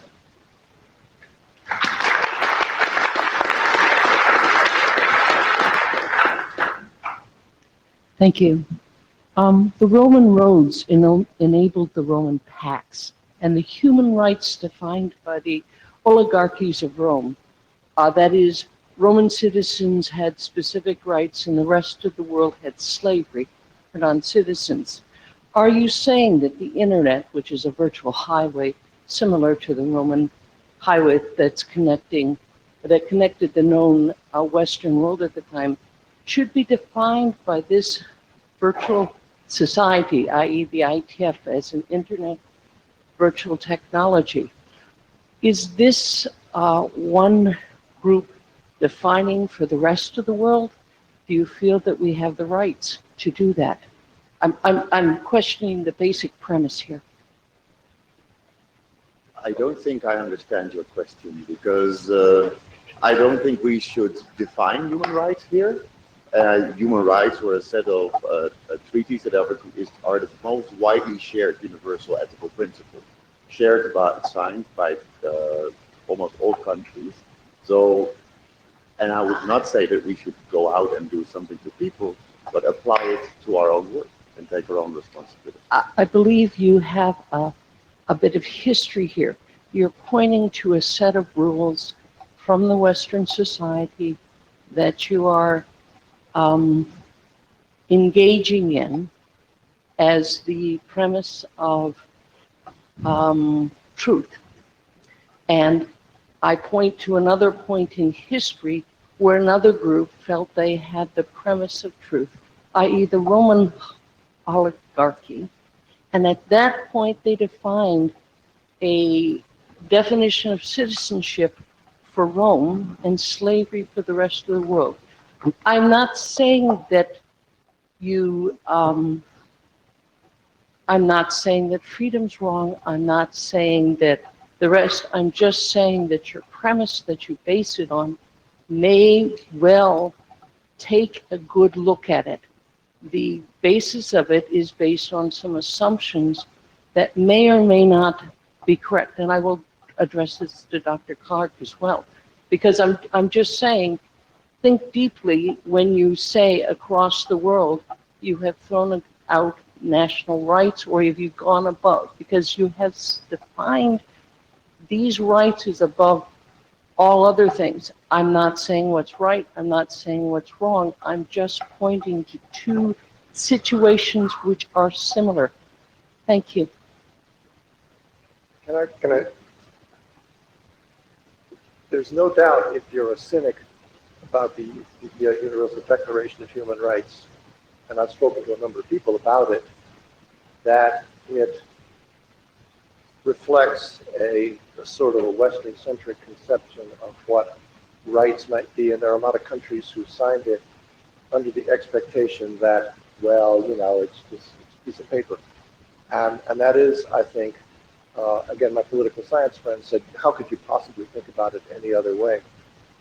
So you're absolutely right that there's no reason to think, if you talk to people from different cultural backgrounds and different historical sort of cultural traditions, that they would buy into it with the same fervor that we might. So that is something we really need to be sensitive to, and it's sort of, what is the place of cultural relativism in this whole space? If you look at the internet, there's a fascinating, technically, if you look at it, there's a fascinating tension between sort of what it does at one layer and what it does at another layer. We absolutely aspired, and I don't know whether this is a Western-centric goal or not, but we absolutely aspired to the goal of generality. That is to say, we wanted to be able to support a wide variety of applications. To a certain extent, that was because we were trying to hook computers together, and computers are general-purpose devices, so the network should be general-purpose. From that perspective, If it turns out that in different parts of the world, the internet experience is shaped by different applications that people choose to use, it's hard to see that we have any complaint. If there are parts of the world that prohibit certain modes of behavior, we might say, well, let's think about whether or not we would like to push back against that or accept it as something that's acceptable within their normative structure that we ought to live with. Part of my advocacy for tussle is basically to say these considerations need to be balanced. I don't think that a sort of a naive articulation of the rights in the Universal Declaration of Human Rights is necessarily the right balance. So that only makes the problem harder. And thank you, Dr. Park. That is exactly my point. I just hope we will balance both. That will make it more universal. I do believe the internet has brought great joy because of the things Dr. Clark mentioned. Thank you. I'm about to cut the mic lines, so this is your warning that if you have been waiting for those lines to get shorter, they are. This is where we are now. Mike Bishop. So one of the previous people at the mic line was saying that was questioning whether we are the right people to answer this question to tilt the playing field, and I heard someone behind me say, "Who else?" Well, I wonder how many of us are aware that the IEEE now has an encrypted traffic inspection working group that is considering adopting, or perhaps has adopted, a protocol proposal called multi-context TLS that allows a negotiated third party to look into a TLS domain. I personally think it's exceptionally dangerous that they're doing such invasive changes to TLS without the input of the TLS expert to the IETF. And at the same time, what was that? And at the same time, whenever anybody, that comment was because we'd say no.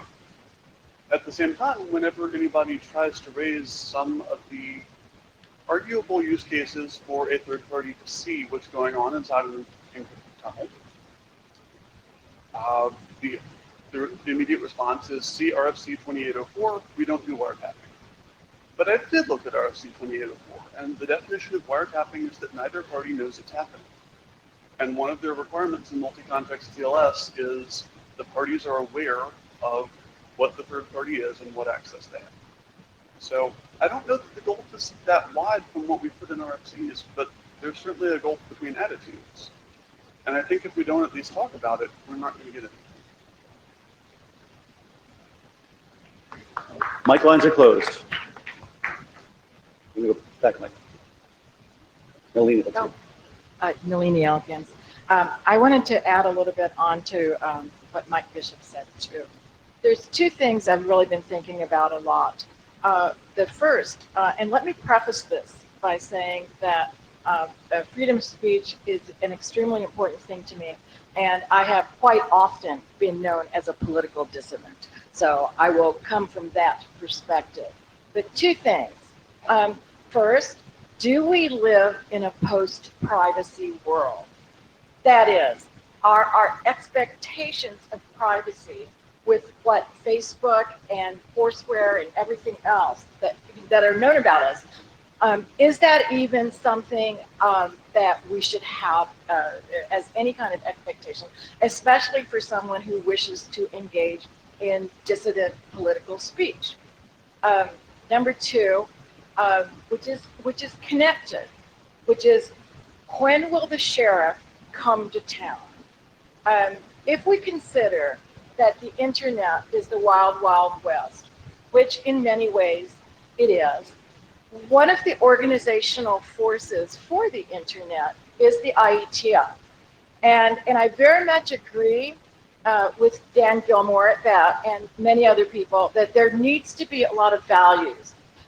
Having said that, will there be a precipitating event such that someone, law enforcement, legislation, feels that it is their spot to come in with the inevitable overreach and lack of understanding that will happen about what protocols are and what they can do?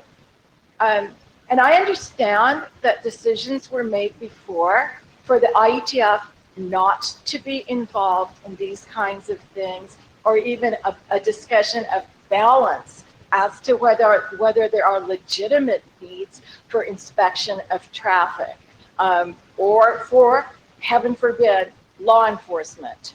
And I will say, I mean, if my child is in danger, as far as I'm concerned, you can look at whatever traffic from wherever else, you want. I mean, that's my child. And so, as I say, I don't think that's an uncommon kind of a thing. So I just wonder if that's a conversation we want to have. Quite often, as Mike Bishop and others have said, if I even bring up something like that, people just say that is not a discussion we want to have at the IETF. Yeah, my name is Georg Meyer, and I have the fortunate role of being the liaison person between 3GPP and IETF on the 3GPP side. So thank you for bashing SA3LI. I don't participate in that group. I just wanted to say a few things on that. First of all, 3GPP is set up in a very different way than here. This is a community of individuals. 3GPP is set up by the organizational partners, which are practically the national standards bodies. So you can't expect the same sort of discussions even being possible in such a group than here. But I agree, we don't discuss ethics or anything like that. And what we do is we adopt an enormous amount of IETF work. And we had long discussions on specific IETF rules and ways of doing protocols, what they demand from the protocols. The end-to-end principle, for example, is always quite hard for us to digest. But the digestion always brings forward good things, I think, that make the work progress in a positive way. So I think if you don't have this discussion here, then others will not have it. This is a good place for having discussions on human rights, on how we want to shape technology in an ethical way. And I think it's necessary to do it here. It will be, in one way or the other, adopted by other communities, and you will spread this like a virus practically to others. So I don't see a reason why this shouldn't be discussed. Thank you. Matt Mathis, I think we're already playing on a very tilted playing field that is tilted to our severe disadvantage, mostly because the dominant behaviors today are determined by bugs, either oversights in applications or outright bugs in end systems. And we have no way of retiring buggy systems, and the response to the collateral damage from these bugs is actually going to force authorities to do things that we really don't want them to do and would not be necessary if the bugs were fixed. I really think that fixing some of these problems and finding ways of removing buggy systems from the internet is actually, it's a crucial policy problem that we really need to address. It sounds like we've also reached the point where we need to maybe think about whether 2804 needs to be nuanced some and reopened in some way. Thank you. Kerry Glenn.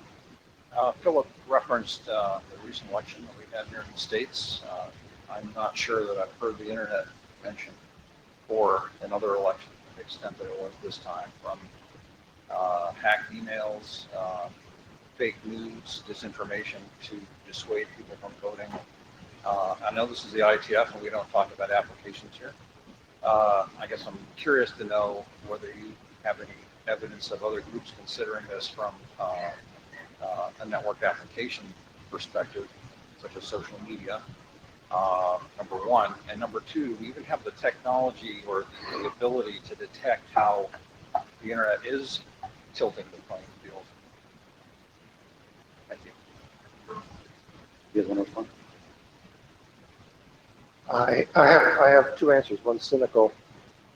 I asked the same question of a friend of mine. Well, who speaks for the application designers? To which the answer was Google. And I wasn't sure I liked that answer, but I actually think we made a mistake in the very early days of the design of the internet. We basically stayed away from applications because we knew that we had no control over the designers, and why would they listen to us? So we didn't bother to speak to them. And I actually think maybe that was a mistake. I've tossed around the phrase, and I've heard other people use it too, that we could actually help application designers not by telling them what to do, but by giving them what I've been calling application design patterns. Say, by the way, if you do this, you don't have to think it through from scratch. And some obvious examples are, I obviously believe that the internet as a packet carriage layer should not be defining how we manage human level identity. There are people who say that packets should have human level identity in them and are bolted in there. It's socially a very bad idea. But if every application designer has to design an identity scheme from scratch, in many cases it'll end up being flawed. So why don't we help people out? And I think you could have a group whose goal is to look at how applications have been built, to learn from them, and to come up with best practices. Even though we know we can't force them on people, they might just listen to us. So I think we probably have more coherence and more cohesion here than any other group that I know of that deals with applications. But if that's not true, we really ought to work with them. It's always easy to look at the problems somewhere else and not look at your own problem. So indeed, there are a lot of issues on the application there, but within our work, as has been rightly pointed out, we still have got a lot of work to do, and this is relevant for political situations in many countries around the world, relevant to internet shutdowns in Cameroon, relevant to eavesdropping in other countries. So I think we should we realize now that the internet is mediating rights in all parts of the world, and therefore we should respond to the to see how we can make the internet a rights enabling network all over the world, and not just here or there, but also address this as we've done as a global community. Last word. Happy to be the last one. Ron Gondwana. I have opinions. I wanted to talk about tilting playing fields and unintended consequences. When cars got better security systems, they didn't stop being stolen. People started carjacking, and the injury rates and death rates of the car owners went up because they were being attacked while they were in their cars rather than their cars being stolen otherwise. The people we're trying to protect against with security policies have real-world power. They have real-world ability to enforce things. If we mandate that somebody unlocks their phone with a duress finger, that suddenly makes it that it appears that they don't have data on there that they actually had on there, and there's no way of knowing whether you unlocked it with a duress finger, does this mean that every single person who unlocks their phone is assumed guilty because there's no way of knowing? And similarly with protocols that block out people with real power, they will find a way around the protocol. As the internet routes around blockage as censorship, people with power will route around our protocols as censorship of their power. And that's something we need to consider when we're tilting the playing field in a direction. Who else is going to be damaged by protecting the ones that we are protecting? That sounds like a tussle. It is a tussle. Thank you all very much. Do you want to respond to that at all? That sounds. I appreciate the conversation we've had here today. It sounds like we've gotten some useful feedback, and there's interest in the room.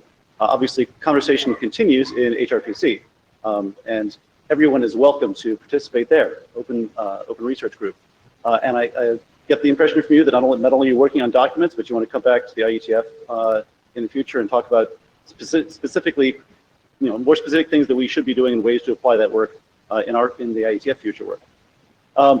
With that, I want to again thank our speakers and go on to the next item on our agenda.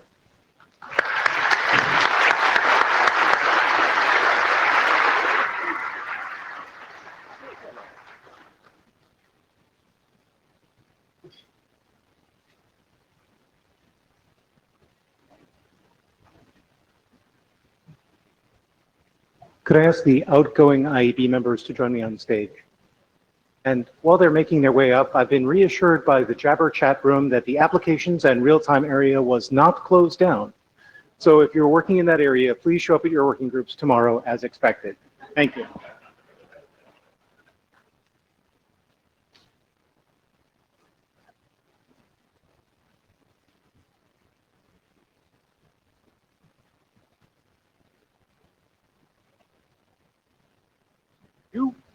You come. Yari, Sorry, dude, you agreed to re-up. Bye. For those of you who don't know, Yari was formerly on the IEB as IETF chair, stood for and was appointed by the NOMCOM as a member of the IEB. So he doesn't really get to stay with us. Lars, why don't you join us first? Please stand up. So, for those of you who don't know, the IRTF chair is also a member of the IEB, and in respect of his research focus, we thought, what could we give him that would sort of represent that? And we decided on a lab coat. But really, a lab coat wasn't going to do him justice. He's really represented a free-thinking attitude toward the IRTF. In particular, his motto of "act like an IRSG," and you are one. Really struck us as the right way to go. And so we present you with this tie-dyed lab coat in consideration of all of your help. Thank you very much.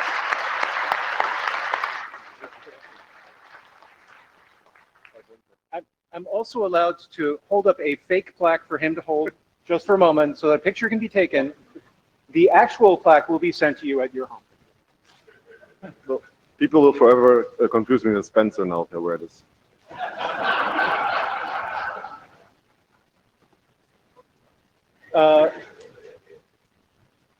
So gosh, I'm going to actually do this in order of term of service on the IEB, which means, Ralph, I think you're next.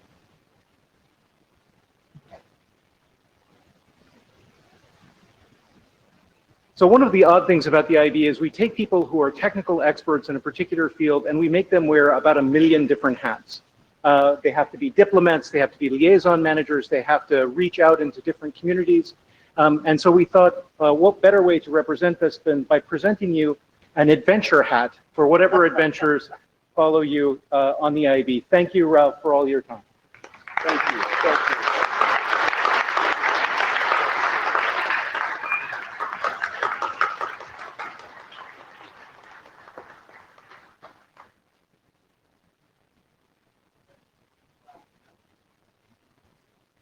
Example.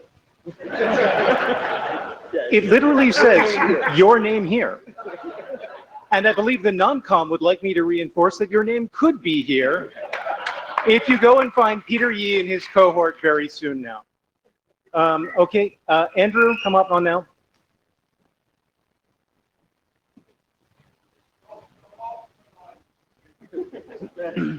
So, Andrew also deserves to wear many different hats because in addition to serving as an IEB member, he also served as an IEOC member, as a member of the IESG, as I would say our nominee to be Stuckey on every single IANA transition committee we could find. The IEB has told me that I have to clear things with them before I say them out loud because I have this tendency to say things sort of emotional. And in this regard, they told me in particular I was not allowed to throw my arms around Andrew's legs on stage and beg him not to go when it is so obvious he would be so much better staying than going. But we have appreciated the 14 years of service you gave in the past 4. Many, many thanks.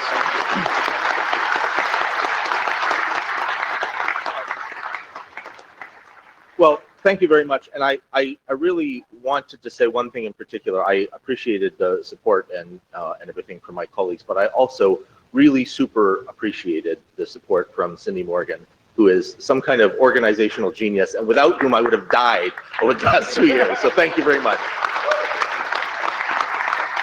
Oh, you need to do something.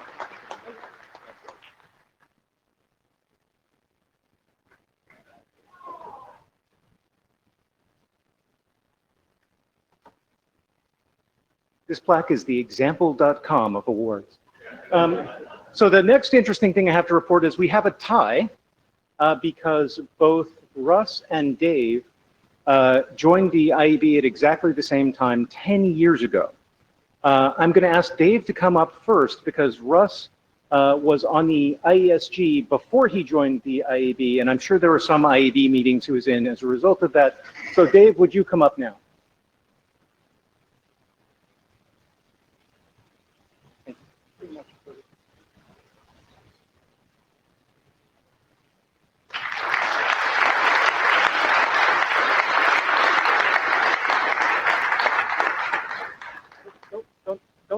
because for those of you who have never been, one of the readers of his 50-odd RFCs or in a working group with him, Dave has an encyclopedic knowledge of the IETF and of IEB procedures, and we have looked to him countless times over the time I've been back on the IEB as the source of truth.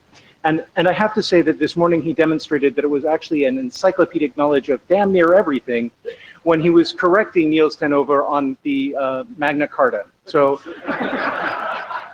frankly, you can forget Google, even though they pay my salary. If you have a question, please ask Dave.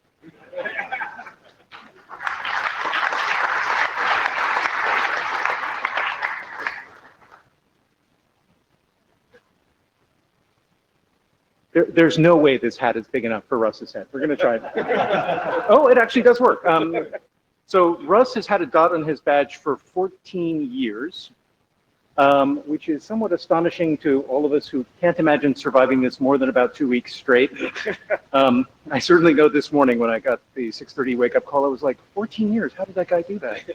Over the past 10 years, he served the IEB, first as IETF chair, and then as a member. He was also the IEB chair. And let me just say, if there's a job that has been done in the IETF, Russ Housley has certainly put his hand to it at some point. Thank you very much, Russ.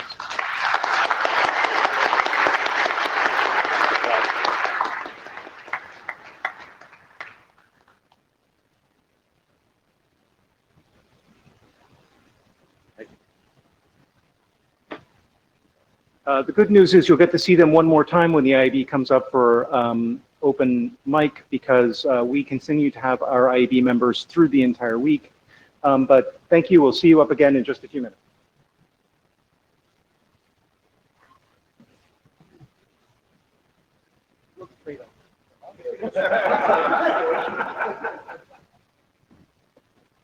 And then the IAC, Leslie.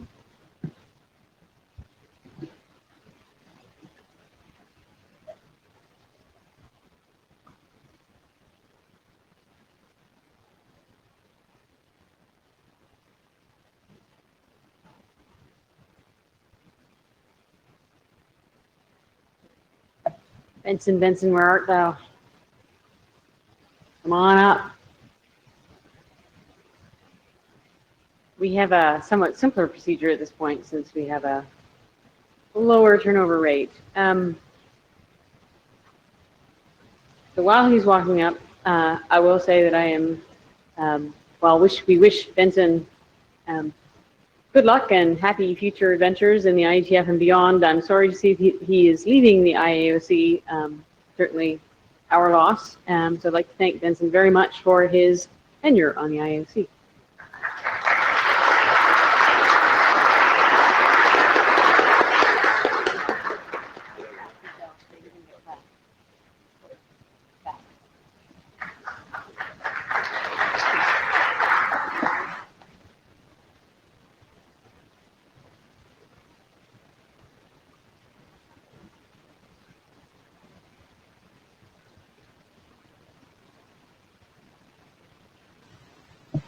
And now it's IST's turn, so if we can get Joel, Stephen, and also Alyssa and Kathy on stage.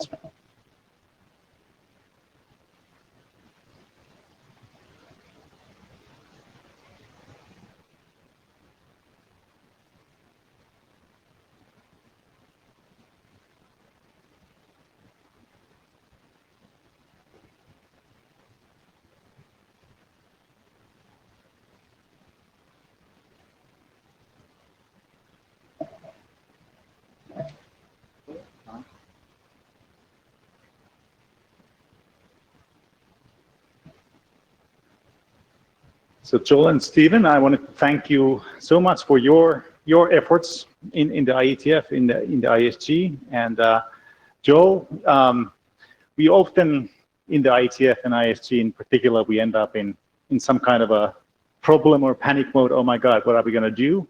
There's always one person who has his feet on the ground, his understanding of the ground reality in networking and what actually happens out there in the internet has been spectacular, and that has helped us see what we actually need to do and not get overly excited or have any kind of problem. So I want to thank you for that.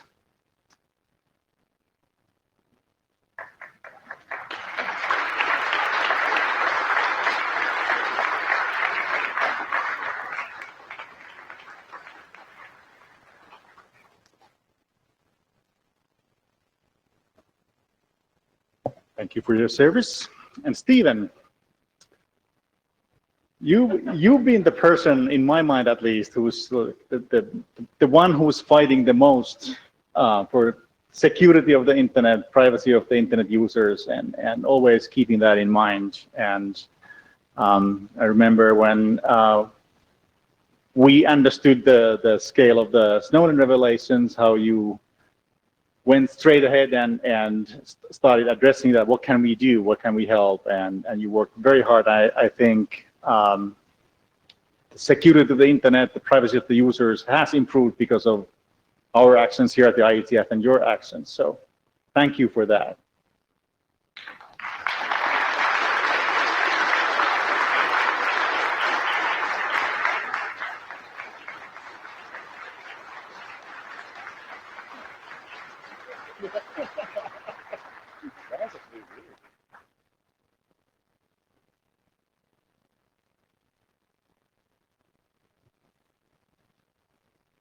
And I am also stepping down, and I just wanted to say a few words, not too long, don't worry. We'll get to the open mic session soon. Just to say thank you. Thank you for allowing me to join this journey with you. And thank you for Alissa and for the new ADs to take on your new roles. The IETF is in very good hands with you. I do have a couple of takeaways. One is that it's difficult to predict what will happen. As an example, Snowden revelations, they were a surprise, I think. But more importantly, if you look at the things that we've done, let's say the three things that are on my mind right now is improvements on security, IANA transition, and the developments in web protocols, HTTP2, TLS 1.3, Quick, and so forth. What's common with these is that if we put our collective minds to it, put our effort to it, we can actually make substantial things, substantial changes happen. So we can have an impact, a major impact, tilt the playing field, if we can borrow a phrase from the previous discussion. And I think I've been lucky to be along for the ride, to see as these things have been made and changes are being made. I think we all have been lucky that we can witness these changes being happening. And I know that we can do this again. We will do it in the future. We can believe in ourselves that we can make these things happen. We can do the right thing. And I think the future is bright. So with that, thank you.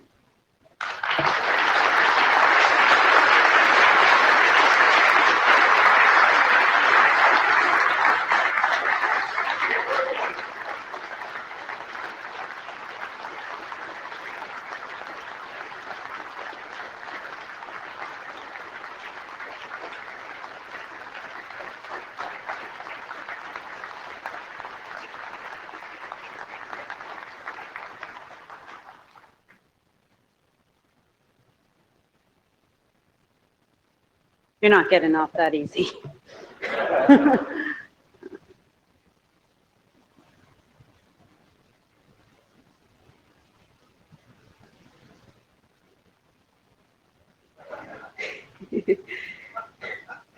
So, like, the crazy thing about this picture is the suit, right? It's it's not the suit on skis, but it's definitely the suit. So I wanted to take a few minutes to talk a little bit about my dear colleague Yari and give him a proper thank you. I know you all are feeling that the plenary isn't long enough, but wanted to spend a few minutes to acknowledge his contributions to this community. In the IETF leadership, we often talk about burnout, and you'll hear people say, you know, should I do a second term or a third term? I'm getting into my 5th or 6th year, and man, when ADs do that, they get really cranky and start putting all these discusses on the documents, and we should really avoid this burnout situation. And by all accounts, Yari is well past where he should have burnt out. He's been participating in the IETF for more than 20 years. He has just completed his 11th consecutive year in the IETF leadership. He's been a prolific RFC author. He's been a huge supporter of IETF innovations like the hackathon. He's really deepened relationships with sponsors, with other internet organizations, even with government officials, maybe something that he never thought he was going to do. And what's remarkable is that he basically has more enthusiasm and energy for this work now than he ever has. He's completely relentless. And I wanted to illustrate this using a little example. So last March, Yari traveled to Morocco for an ICANN meeting. And his schedule was basically that he was going to be at the ICANN meeting for a week in Morocco, and he was going to California for the IoT semantic interoperability workshop, a couple days off, and he was going to go to Buenos Aires for IETF 95. And at this particular ICANN meeting, in addition to the usual kinds of conversations you would expect about DNS technology and policy, we did this little project that people have been working on for 2 or 10 or 15 years, depending on how you want to count. We were trying to finish up the IANA transition. This is actually the meeting where we finished the proposal. And so all of that week, Yari was incredibly instrumental in getting that thing done. And you've all seen him do it in the IETF, but what's impressive is that he can do the same thing kind of anywhere with any crowd of technology people or non-technology people. He was reasonable and measured. He brought us together behind consensus positions. He helped negotiate different people's interests behind the scenes and in the public discussion. And he did it all without ever compromising on the core values that we were trying to hold to in that process. And so we spent the whole week kind of hammering out the details of this proposal. And you can kind of think about it like an IETF week. And you think about how you feel at the end of the IETF week, except with this sort of grimy layer of politics on top. That's sort of how I felt at the end of a lot of these ICANN meetings. And so if you think about how you feel at the end of the week, I know that usually I'm exhausted at the end of one of these things, ready to go home and take a nap. That's not exactly what Yari did. Yari took a day-long taxi ride to the Atlas Mountains so that he could go skiing.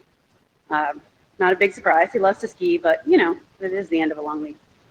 So he gets up there and he decides to get up this slope that you can see in the picture. He's going to ride a horse up the mountain and then ski down. So he's got his ski boots on, riding up the horse, riding up the mountain. And unfortunately, the horse was not being particularly cooperative that day and decided halfway up the mountain that he was having none of it. So started bucking, running around. Yari gets flung off the horse, but that ski boot that you can see is caught in the stirrup. So here's this horse on this mountain dragging Yari back and forth, freaking out. And when he comes to, he stands up and he looks down and he's got these horseshoe-shaped bruises on his front and back, thinking to himself, like, maybe I broke my ribs. Like, this is really painful. Again, like, if you somehow ended up in this situation, what would you do? Call for help? He asked this guide if he can take you down on his horse. He already skied down the mountain. The guy is relentless, right, in every aspect of his life. So he goes to the doctor in Morocco, and lo and behold, broken his ribs. He was right. Says, thank you very much. Gets on his flight, which he had a stopover in London, supposed to be on his way to California for the workshop. Decides to get a second opinion in London, and they say, really shouldn't get on that plane to California. It's not a good idea. Sit on a plane for that long with a bunch of broken ribs and internal injuries. What would your reaction be? Your reaction would probably be, man, I am in a lot of pain. It would be nice to go home, just take a little break before I have to go to a third continent for a meeting that I have to run. Maybe a little bit of relief, actually, like, okay, I can actually take a little break. This is a direct quote from Yari's blog. his reaction, very unhappy that I didn't get to go to my super interesting workshop. And this, again, like totally typifies him. I called in. Why didn't I have a picture of that? Come on. That's awesome. So, right, there's this problem out there on the internet. We have all these IoT devices. They don't understand what on is and off is when they're talking to each other. There's a bunch of really smart people who are going to get together and try to figure out, can we conceptualize this problem in a way that we could meaningfully advance the standards work. And that's going to be super interesting. And I really want to be there, and I can't go. And I'm very unhappy. No matter that I just finished the IANA transition, skied down a mountain with broken ribs. But nevertheless, 10 days later, shows up in Buenos Aires, unbeknownst to anyone, with recovering from these injuries and this ordeal.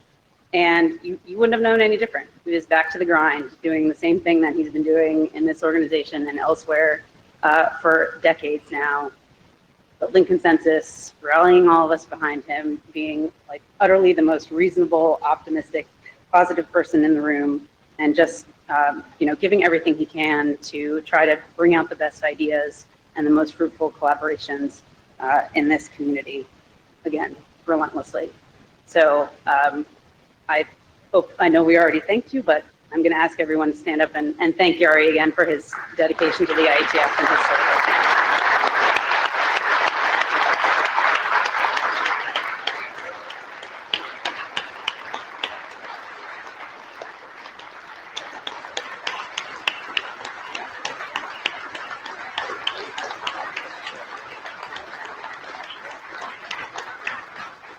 So the members of the ISG who served with you as chair got together a few small gifts, tokens of our appreciation. First, we have a sports watch. We expect that you will have more time to ski, a little bit more time to ski these days, and we heard that you might be in need of a new watch. So, Thank you.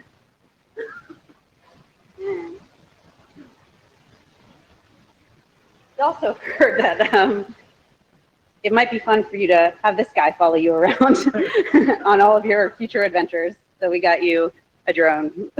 And I will say, there were several of us who wanted to fly the drone in, but there were several others of us who advised that that might not be a good idea. So you can take it up with them if you want to fly it around the rest of the week, but we chose to go the safer path and just deliver it by hand. Thank you. And I hope this drone will rescue me from difficult situations, like if the horse is, doing something bad, or the plenary is difficult. I think Isaac has a gift to present to you as well. So I'll be coming up.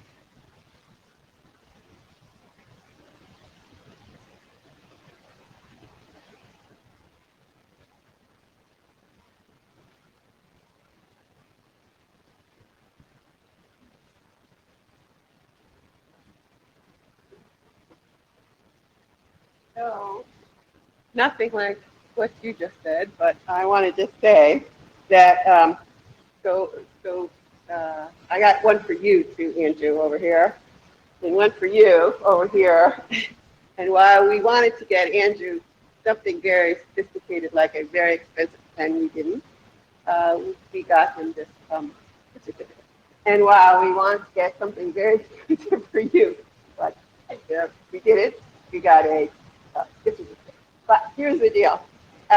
We went through about 3 years putting IANA together with this bunch of people defending what could have gone down in a horrible, horrible disaster at the end of last year by the skin of our teeth and the dedication of 1, 2, 3, and many other people.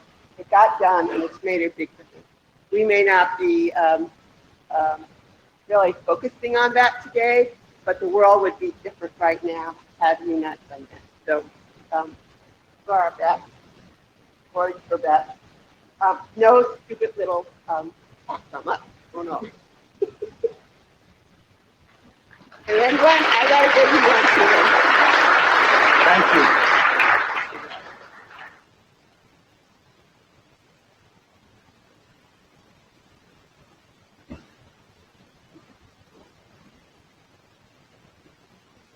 So there's some really big boots to fill. I really wanted those to be ski boots, but no one has built giant ski boots apparently for this purpose. There's an idea. Yari has his next project. I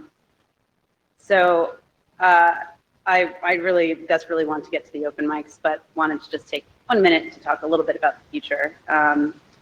What I can say is that I am really deeply honored to have been selected to serve the community as the next IETF chair, particularly given how significant the IETF's contributions to the internet and to the world have been. I think we have a lot of fun and challenging work ahead of us, whether that's based on new technologies, IoT, virtualization, security, so many new things coming down the pike, or whether we're talking about evolving the way we work, how people participate, how we administer and fund the IETF. I think in this community we have the smarts and the passion and the dedication to get it all done. And that's one of the reasons why I love working here. In particular, I'm pretty excited about the opportunities and the challenges that are presented to us by the melding of old and new. We have a lot of people who have been working here at the IETF basically since the beginning of the internet. We have a lot of people who have shown up for the first time. We also have principles and ideas that are extremely well established, and we have some pressures and tensions that are causing us to maybe rethink some of those principles. We have companies that have been around since the beginning, and we have startups that are still in stealth mode, and people who are working across the spectrum of all of those organizations. And I think the challenge for us is to figure out how we stay true to the core of what we do here, making the internet work better while adapting to all of these changes and thinking about how we can evolve as a community as an important force in the future of the internet. So that's one aspect that I'm particularly excited about working on. If you have thoughts about how to make the internet work better, how to make the IETF work better for you or for other people who aren't here, I would love to hear them. My contact info is there. You guys know where to find me. And I would say, don't be shy, but I know that you won't be shy. And with that, I would like to ask the IAB to come to the stage. Outgoing, continuing, incoming. We're going to do IAB open mic first.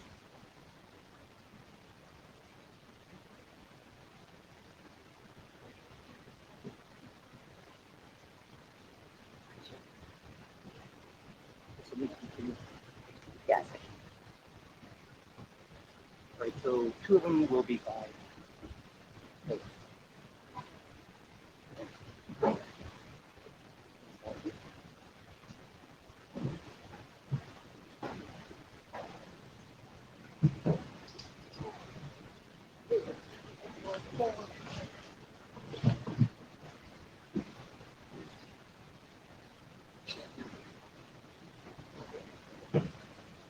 So we'll start by introducing the ID. Martin, would you begin?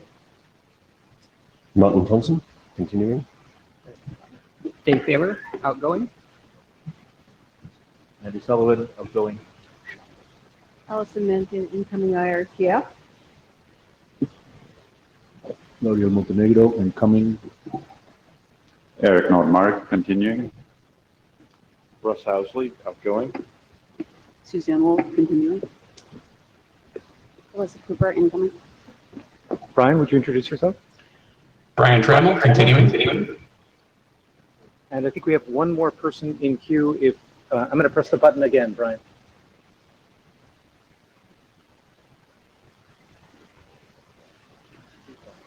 Mark, you should get in queue now. I'm going to go on down.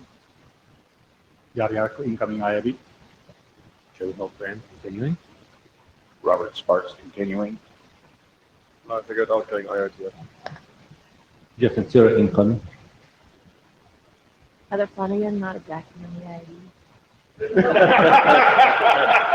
ID. Lee Howard, continuing. And Ralph Drum stopping his hat on the way out the door. So the The person who may eventually turn up on that screen will be Mark Nottingham, one of our other, oh, you ready? Oh, not in queue yet, but we'll press the button when he is, and I'm Ted Hardy, continuing. So the mic lines are open if you have questions or comments for the Internet Architecture Board. If you have them for the Internet Advertising Board, we can give you their URL.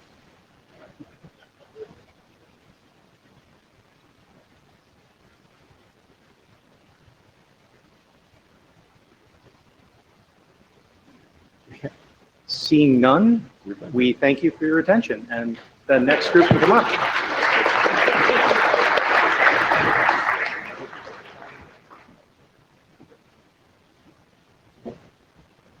So next we have the IOC, the trust.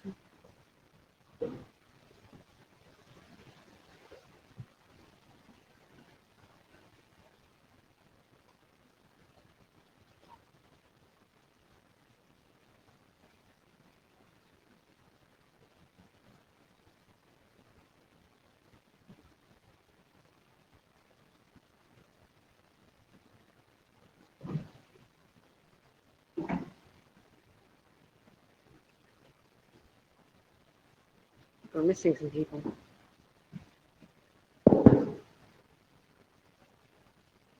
I think the outgoing don't want to show their faces. Right. Oh, yeah, Ted. All right. I was just checking on Mark to make sure a horse hadn't gotten in. All right. So start with the introductions. Ted, if you could start. I'm still Ted Hardy. Cover for incoming IOC. Kathy Brown. John Levine. Rick Pelletier. Lou Berger. Melissa Cooper. Still Leslie Daigle. Yada Yada already taken off the IOC list. Tobias Gondrum, outgoing IETF Trust Chair, and I just wanted to mention over there is Kaveh, who is our new IETF Trust Chair. So before we get to the open mics, what I wanted to do was first thank Tobias for having served in this past year as IETF Trust Chair.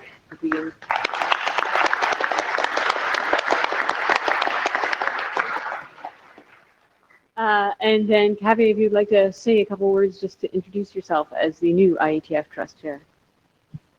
Thank you. So hello. In my day job, I am the CIO at the Right Institute, which means I'm the senior manager in charge of budgeting and running all of our measurement services, including Ripe Atlas, RIS, and Ripe Stat, as well as all of our DNS operations, including KRoot. I'm also, because I operate KRoot, I'm an RSAC here in ICANN, and I'm also the RSAC liaison to the ICANN board. So these are my responsibilities. I work with budgets and numbers regularly, and I hope I can both IEC and the trust. Thank you. All right. Any questions for the IOC, IAD, or IETF Trust?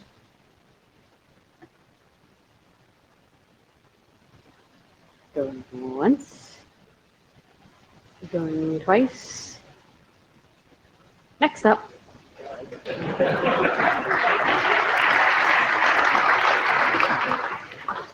Thank you.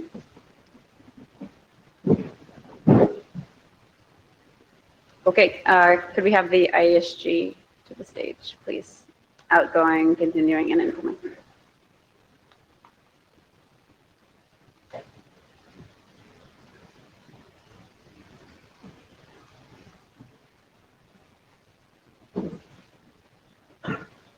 Oh.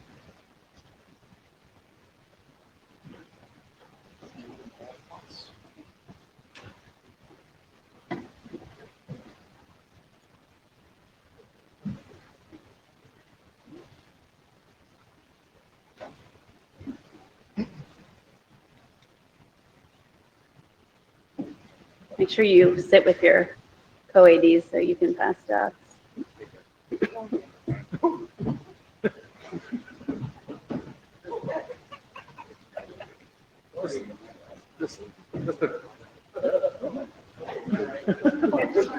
What? Oh, we'll find you. Chair. Are there not enough chairs?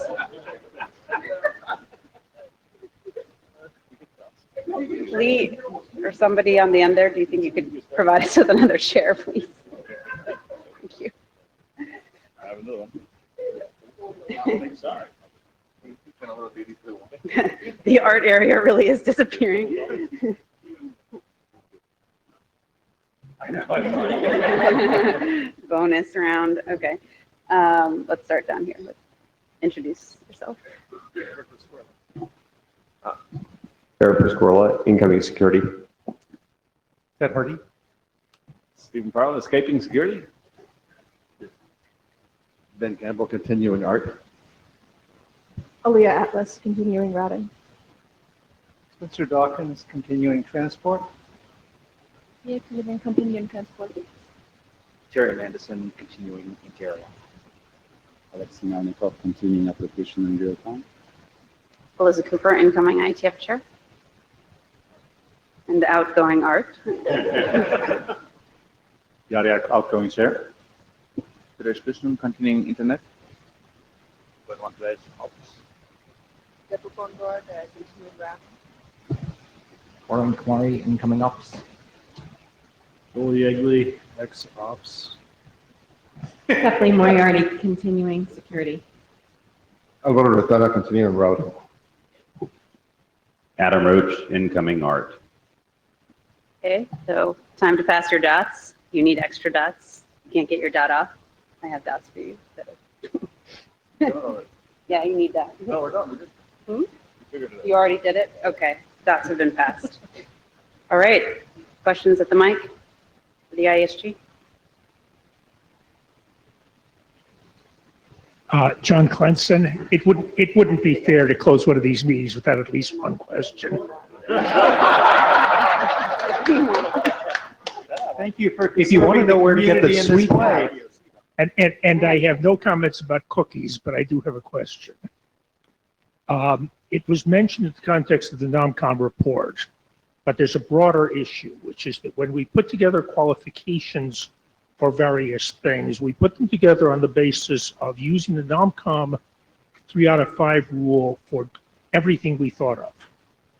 And in addition to the NOMCOM issues there, that rule applies to initiating recalls. And while we have never used that procedure to its full extent, and I hope we never will, as remote participation increases, we're running the risk of unfairness by a situation which says that somebody who is participating remotely cannot initiate a recall if they feel like there's unfair treatment justifying it. The last time this issue came up was some years ago, and the IESG had no interest in dealing with it. Is the IESG willing to take that on now?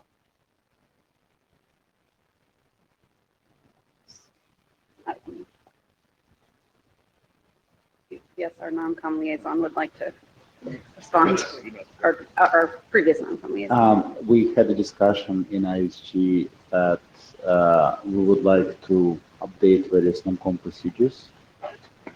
I made a foolish mistake of volunteering to the AD sponsoring some of the documents, and that might be one of the issues that we'll consider. Okay, again, I applaud you looking at the NOMCOM procedures, but my specific interest is other things which are tied to NOMCOM qualification, which may need separate review. Yeah, I believe there is a draft, and it might be expired at the moment. So, okay, thank you. Fine. So I think we have an existence proof of the initiation of IETF recall procedures. And it turns out, at least from my vantage point as somebody who's signed up to support that, that because you have actually signed on to a recall, you cannot be considered for the committee that would then consider the recall. So it's probably pretty easy to find 8 people who don't want to be on that committee within the IETF, which I think actually makes that problem not a huge one. I think the existential question around is non-com eligibility a problem with respect to how we choose our leadership, and is actually a rather important one, because if we're all remote, then we can't actually choose anyone, and we have no one to serve on the nom-com, and I think those are very serious problems. I think the recall procedure, however, looks like it has an escape clause there. It does, absolutely. You can find 8 people to do that. Unless my memory has gone completely bad, it's no longer 8.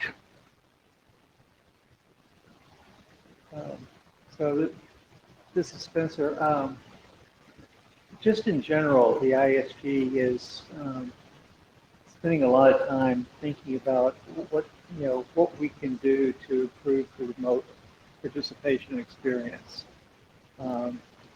This falls under that, in my opinion.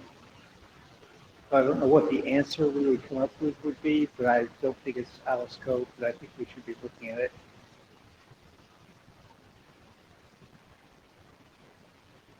Any other questions? Going on.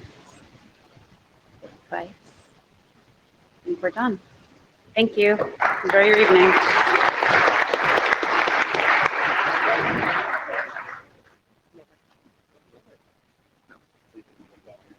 Your name here. I like that. Oh, well.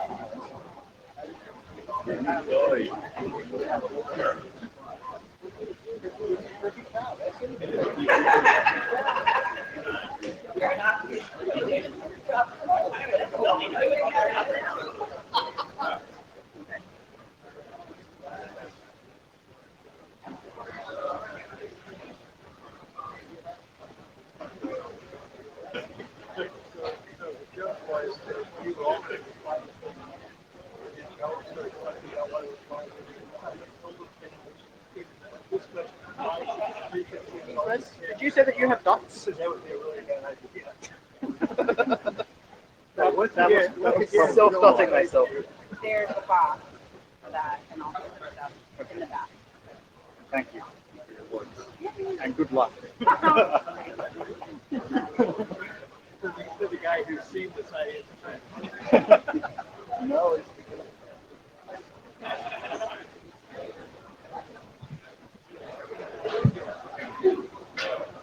And Barry,